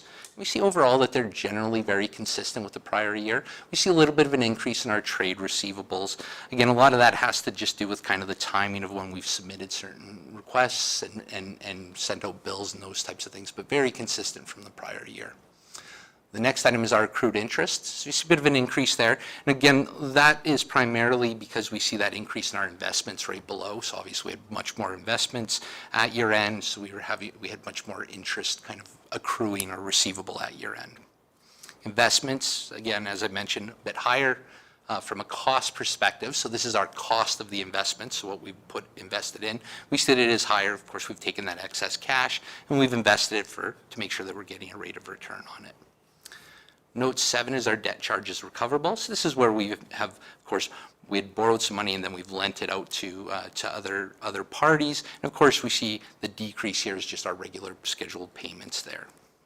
So overall, we do see an increase in our financial assets going from 115 to 127 million this year. Again, largely it's because we had a good year from an operational perspective. We've taken a lot of that money and we've just kind of set it aside for an investment perspective. Below that, we get into our financial liabilities, and so don't scroll too far. So right at the top, we see our accounts payable. So we see a bit of an increase from the prior year, and really what this increase here is just a matter of kind of an increase in our activity. So again, we're a little bit busier at the end of 2022 compared to where we were at 2021, so just a little bit more in our payables at that point in time. Our deferred revenue, we see that there's a bit of an increase there compared to the prior year. And what that is just this year we've received some MSI funding and some STIP funding. A little bit earlier when I was talking about estimates, this is where we've received some funding for specific projects that we haven't spent yet. So again, it just goes into our deferred revenue. So we've received the cash. So up above, we've taken the cash and we put it into our investments to make sure that it's making interest income until we spend it. So again, because we haven't met those stipulations, the amounts sit as deferred revenue. Below that, we get into our long-term debt. So this is our borrowings, and we see a decrease there, and it's just our regular scheduled payments that's resulting in that. Right below that, we get a subtotal. It's our net financial assets. So what net financial assets represent is if we were to take all of our financial assets, so assets that are cash or are going to be converted into cash or could be converted into cash, and we subtract our liabilities, do we have enough to offset, do we have enough of those financial assets to offset our liabilities? And when you find yourself in a net financial asset position like the county, we obviously are in a position where we could pay off all of our obligations if we needed to. If you were to look across the province, not all municipal governments find themselves in a net financial asset position, to be honest. A lot of them find themselves in a net debt position. Now, when a municipality finds itself in a net debt position, it doesn't necessarily mean that it's having financial dire straits. It just means that it's gone out and it's basically made decisions to earmark future revenue streams for current decisions. So you'll see a lot of municipalities will go out and they'll borrow a bunch of money through long-term debt in order to invest in their infrastructure and things like that. So a lot of times when that happens, you'll see a municipality slip into a net debt position. Now, the county here is in a net financial asset position, which means we're not in a situation where we have to earmark future revenue streams to pay off our debt. So it gives you much more flexibility going forward and just kind of speaks to the financial health of the county. Below that, we get into our non-financial assets, and so these represent kind of the assets that we've acquired that are consumed in providing our services to our stakeholders. So we've got our capital assets, and so again, I spoke about this a little bit earlier when I talked about estimates. So this is when we acquire infrastructure or equipment, we basically set it up at cost, and then again, like I said, we amortize it over the estimated useful life of those assets. We do see an increase this year over the prior year, and why we have that is just that we've invested more than that amortization or that non-cash consumption of those assets. So in this current year, we obviously had a bit more in our roads and bridge infrastructure, so a fair amount of infrastructure, and then of course that reclaimer that I spoke about earlier. Next is our inventory for consumption. So this includes our inventory and various other supplies. We do see an increase over the prior year. This is again a lot just because we have increases in gravel. So sometimes this has to do with when we've done crushes. Also when we start looking at some of your other supplies, obviously we've got a combination of when we purchase things as well as just kind of costs in general. Saw an increase this year. Then we've got our prepaid expenses, very consistent with the prior year. This just represents things like insurance and various things where we've prepaid and will consume or realize the benefit of those expenses over into the next year. So overall, we saw an increase in our non-financial assets, and again, that's because of that investment that I spoke about earlier in our infrastructure. At the very bottom, we have our accumulated surplus, and there's a note that'll speak to this in a schedule a little bit later, but basically the accumulated surplus is your residual ownership the county has in all of its assets less its obligations. So we do see an increase there, and that increase is because the county did have a positive bottom line this year, so an excess of revenues over expenditures. If we go to the next page, we have our statement of operations. And this page tries to tell a story of what occurred financially throughout the year for the county. So kind of the top grouping is our operating revenue. And looking at our operating revenue, overall we saw it increase from just about 31.5 million to just about 35.5 million this year. Now, one of the big things there is we notice right at the top, we see our net municipal taxes go up. It's very consistent with what we had budgeted for, and this is because we obviously had anticipated that a couple of years ago, we started implementing our new kind of tax strategy, and so we're continuing to see that implementation. So we did see that increase in that line item.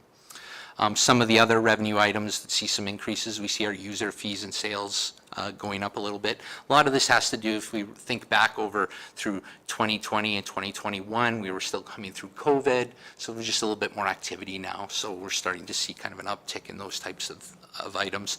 Our investment income, again, we held more investments this year. Also, interest rates were on the increase, so we did experience more income this year. Then we get down to our government transfers for operating. Probably kind of one of the main areas that we saw a bit of a decrease, even though our operating revenues were overall up. And this is because last year we were recognizing the MOST amount, so you guys had received some funding for COVID. And so just recognizing that in the prior year we had brought more into revenue, and this year we didn't have that revenue stream. And then less penalties, fees, and permits. So it's always good when we're collecting less penalties and those types of things from people, but still, again, something that impacts us. Below that, we get into our expenses. And so overall, we do see did see an increase in our expenses from 27.7 to 28.4 this year. And a lot of that has to do with just kind of the fact that, again, kind of an increase in activity as well as an increase in kind of costs across the board. Probably where we did see some decreases was in administration, and that's because last year we had some significant IT expenses where we didn't have them this year. But then kind of moving down into other things, again, increased work on kind of roads and streets and a lot of those types of things just kind of resulted in some increase in our expenses. So overall, below that, we kind of get down to our other revenue, and this includes our capital funding and those types of things. So we see a bit of a decrease this year from our capital funding perspective, and it's just because in the prior year we had a little bit more capital grants that we had recognized with regards to some of our projects. So again, that gets back to that estimates around those that deferred revenue and those types of things. So overall, right below that, we see our excess of revenues over expenditures at 13.1 this year compared to 11.5 last year. So a bit of an increase over the prior year, and largely because of that increase in our operating revenue up above. Again, a lot of it has to do with our net municipal taxes and a bit more investment income in our sales and user fees. The next page is our statement of changes in net financial assets. So I mentioned that the county is in a net financial asset position. And what this statement does is it just kind of shows why we have that change in the assets. So basically, at the very base of it, if you were to take your net financial assets from the prior year, you would anticipate that you could add in the excess of revenues over expenditures.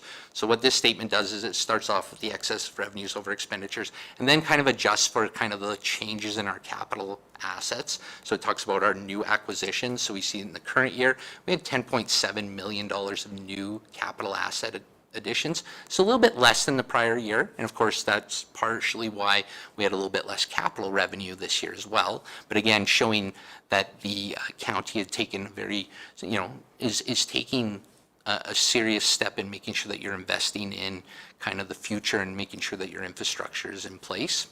And then below that, we see adjustments for amortization, so that's that non-cash consumption or use of your assets over their estimated useful life.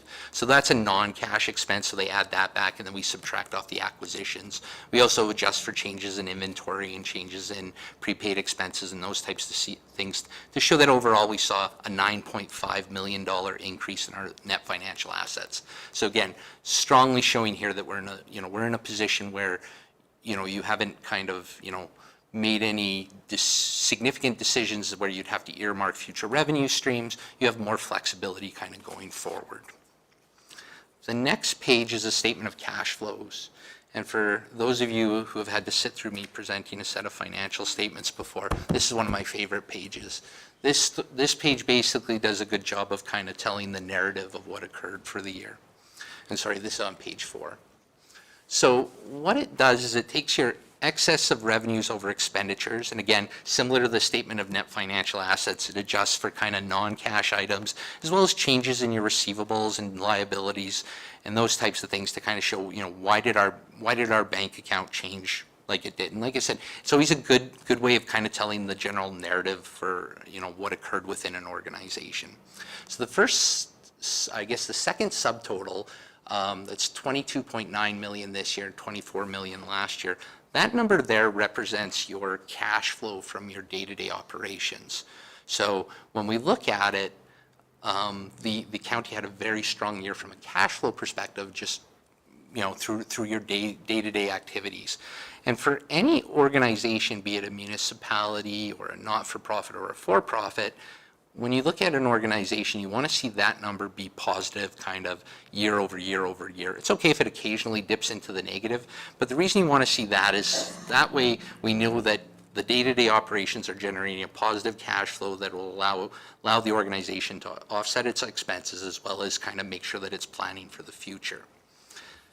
So when we look at that number, the first question should be, Derek, well, if keeping the doors open and our day-to-day activity generated $23 million, how come our bank account didn't go up by $23 million?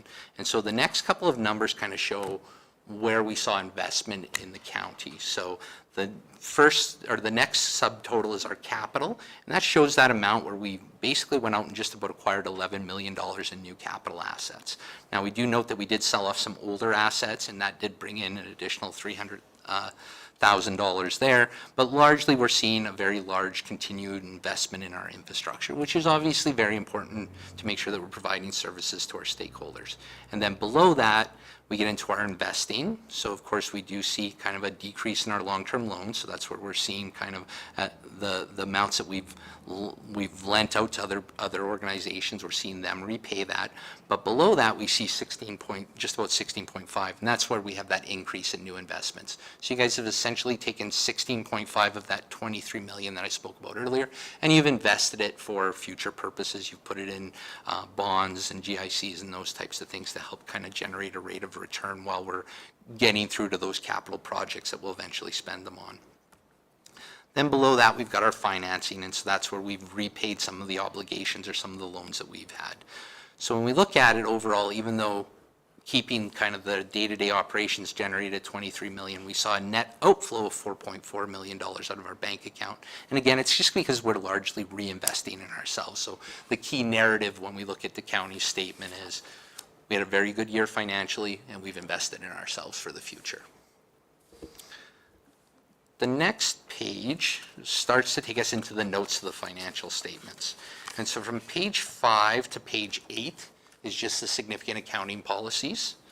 As I mentioned before, as auditors, we're required to look at your significant accounting policies, and if we had any concerns about them, we would bring them to your attention.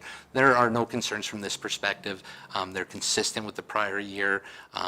There's no significant bias in how they're selected or any other concerns from that perspective. Note 2 talks about significant accounting pronouncements. So this is where I spoke a little bit earlier about how the framework is changing. So public sector accounting standards has got some new changes that will be coming in the future.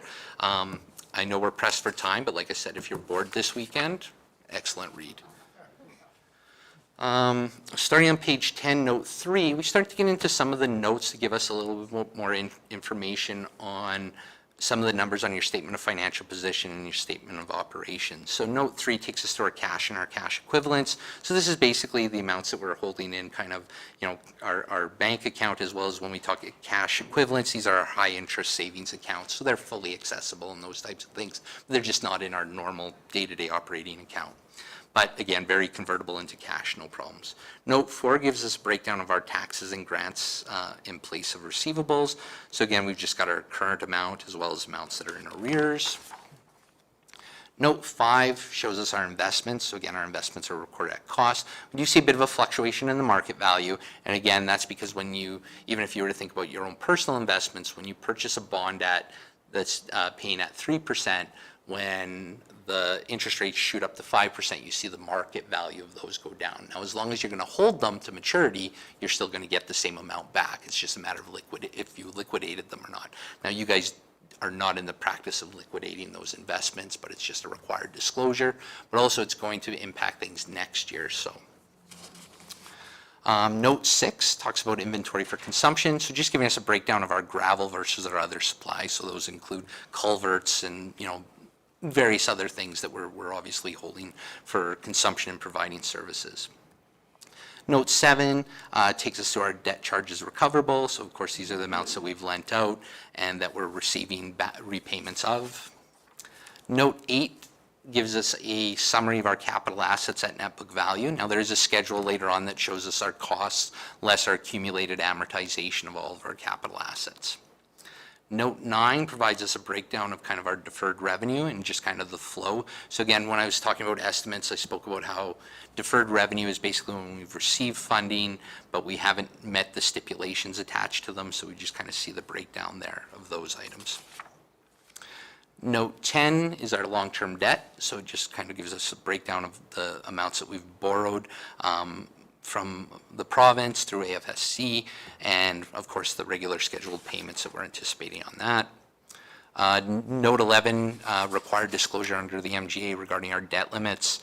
Obviously, while we do have some debt, we're well under what would be required from our debt servicing limits. You guys have quite a bit of room there if you needed to. Note 12 provides us a breakdown of our accumulated surplus. So if we were to think back on our statement of financial position, the very last number I spoke about being our accumulated surplus, which is our residual ownership in our assets less our obligations or less our liabilities.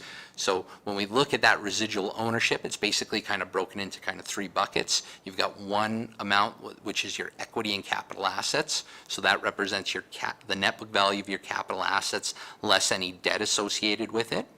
Then we've got our restricted amounts. So these are amounts that you guys as council and previous councils have set aside for future purposes. And then we've got our unrestricted. And your unrestricted would be amounts that you'd have for kind of day-to-day operations if you're required. So when you look at it, you've kept kind of your unrestricted very consistent with the prior year.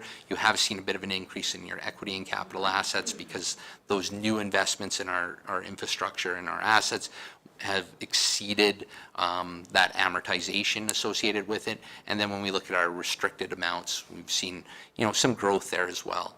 To kind of break that down, I met with another council a little while ago, and they were, one of the people asked me, is like, can you explain that a little bit differently? And so if you're trying to draw parallels to yourself, your equity and capital assets would be basically, if you were to take the value of your house or what you purchased it at, less your mortgage. Your restricted fund surpluses or your reserves would be what you've set aside for the future. So that might be your RSPs, or if you have a vacation fund or something like that.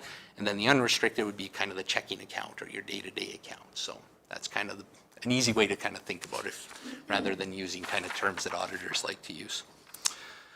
Note 13 talks about segmented disclosures. So there's a schedule that takes your statement of operations and kind of shows it by both function and by object. So it just provides a little bit more information about how that schedule presents. Note 14 is another kind of required disclosure, just provides some information on the compensation paid out to the various councillors as well as some key members of management. 15 talks about the local authorities pension plan. So you guys do participate in the local authorities pension plan. So it provides just a little bit of information around kind of the contributions made by both you guys and employees. Note 17 on page 21 talks about significant kind of financial instruments. So it talks about if we had any significant interest rate risks, credit concentrations, or liquidity risks that aren't presented anywhere else.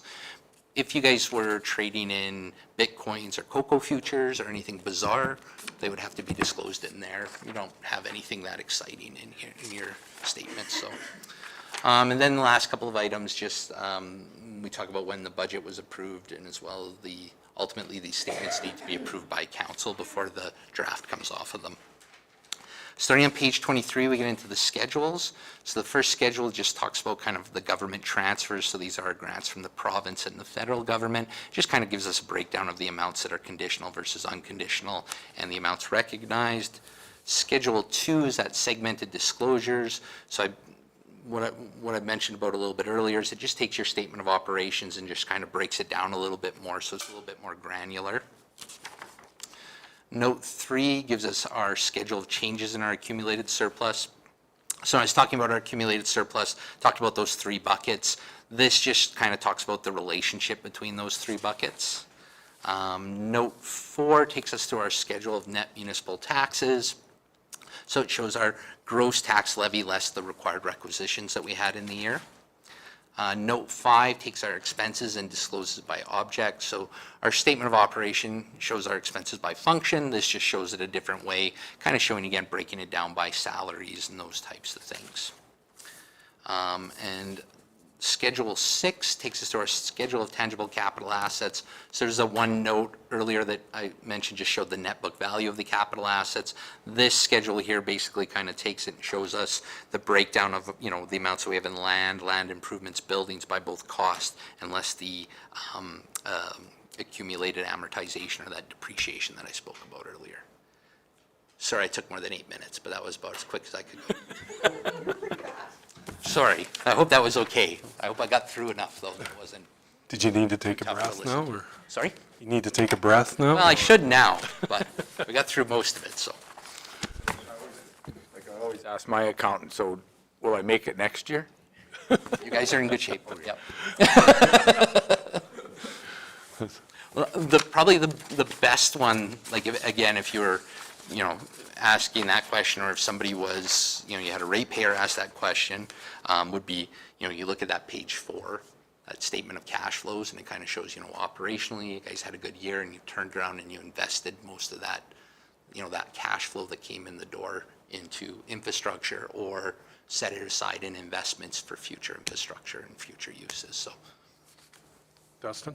Well, just a comment, next year, or before next year, you gotta go to auctioneer school, and then you could do it in half the time. That's fair, maybe. I think somebody tried to make me try that once and it didn't go well, so. It's that Crow's Nest Pass accent that I have, it doesn't quite flow well. No, you did a very good job presenting that. And I do apologize for making it short. We did it to you last year too, and it just, we should know better. We'll plan it next year that you'll have a little more time. The one nice thing is, like I said, your team is quite proactive, and so a lot of the numbers that you're seeing here probably aren't much different than what you've seen from an internal perspective, so there's nothing surprising. Yeah, no, that's good. And I know when they were here doing the audit, they said the same thing, that everything was easy to find and everything was No, you have quite a good team here, so. perfect. Don't tell them that too loud. Their heads will swell up a Sorry, little bit. I don't know if I'm supposed to say that out loud, but it's true. Does anybody have any questions or comments for him? Yeah. Yeah, it was very good. All right. Thank you very much, sir. Excellent. Yep. Yeah, please. Shane's making a motion to accept the audit report. Vote. We're good to vote?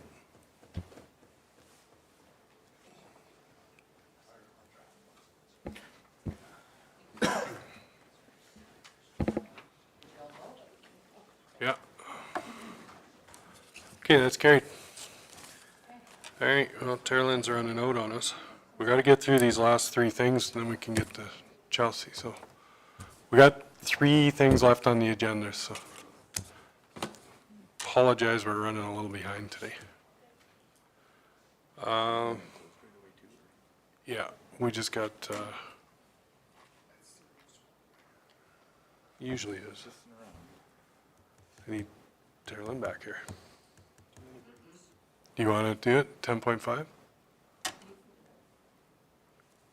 Okay, yeah, Robin, you can, shit, what page is it? All right, thank you, Mr. Reeve. 10.5 was actually a letter that was submitted by Strathcona County, not Strathcona County, Sturgeon County. Alana Hurtan, who is the chair of the Hydrogen Hub up on the northwest of Edmonton.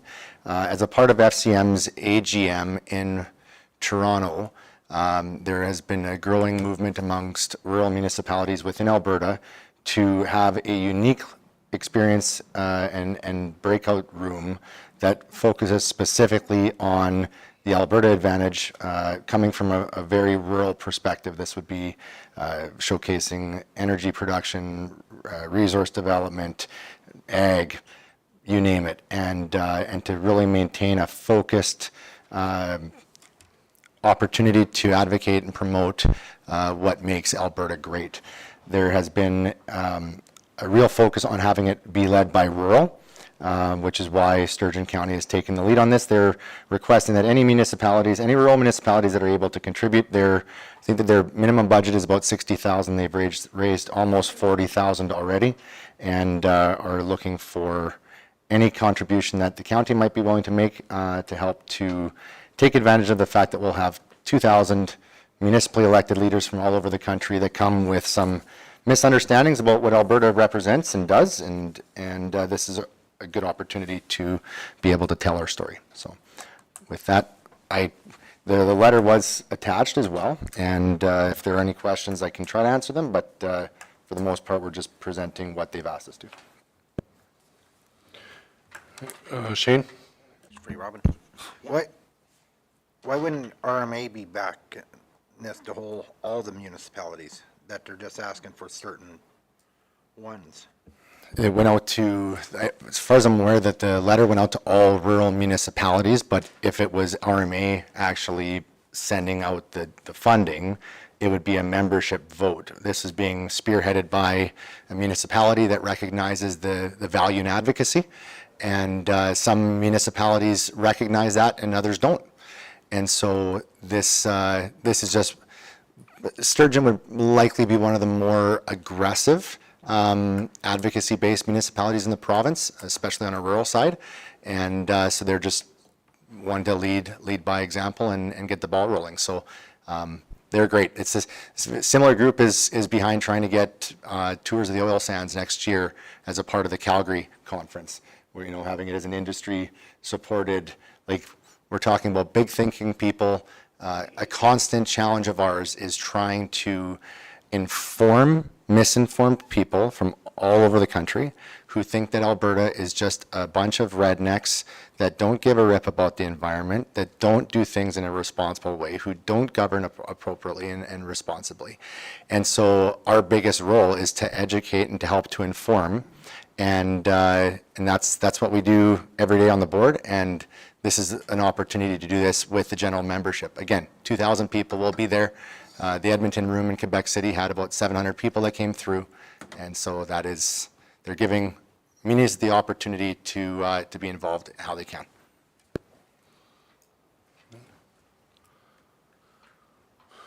Somebody want to make a motion? Where can we take the funds from if we decide to do something?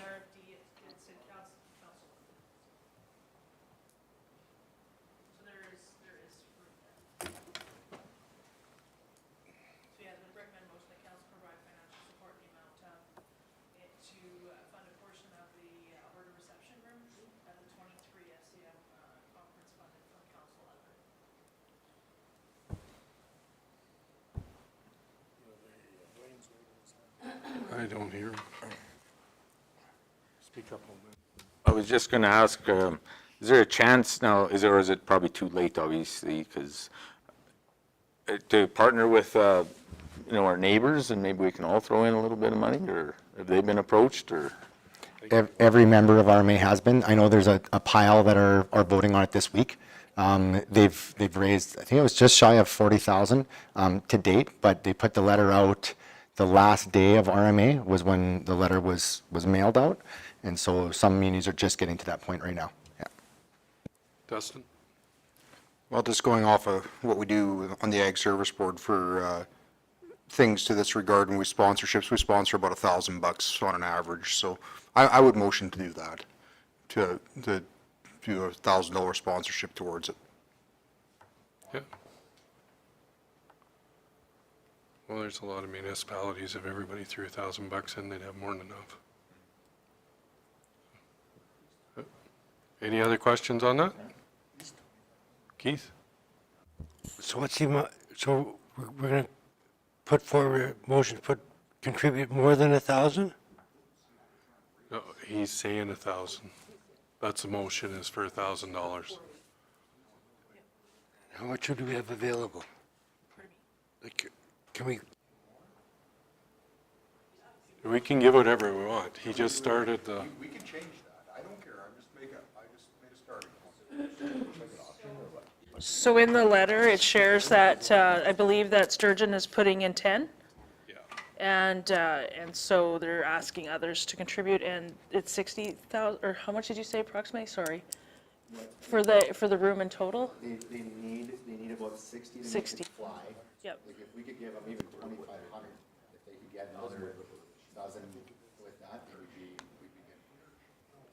good. So Gonna change that to 2,500, Dustin? I was going to say 2,500. Well, I don't want you guys to 2,500 start and an there's- auction here, so. It's one pick.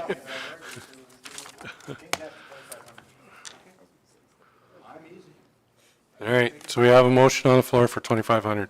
it'll be funded from council other GL. Yep. Any questions on it? Vote. Come on there, senior. Yeah. Birthday money. Yeah. Okay, that's carried. All right, I need a motion to go in closed. Lloyd's making a motion to go in closed. Vote.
Did you fall asleep over there, Les?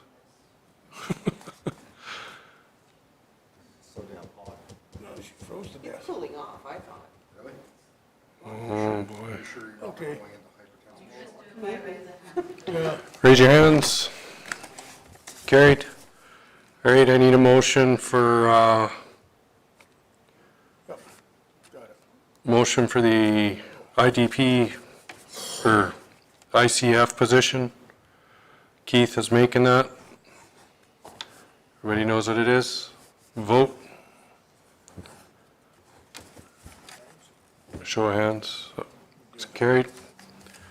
Then I need a motion for Tara to put all the councils together for a meeting in June. Lloyd's making that vote. Carried. All right. This meeting is a... No, she said she didn't want one. She's just going to talk to We him. need a motion to adjourn in order to move into our next, because I'm assuming this is not a part of this meeting because it's not a meeting. Probably need to adjourn and then we start the meeting. That's what I was just going to say, I'm adjourning the meeting. Yep. Meeting adjourned. All right, we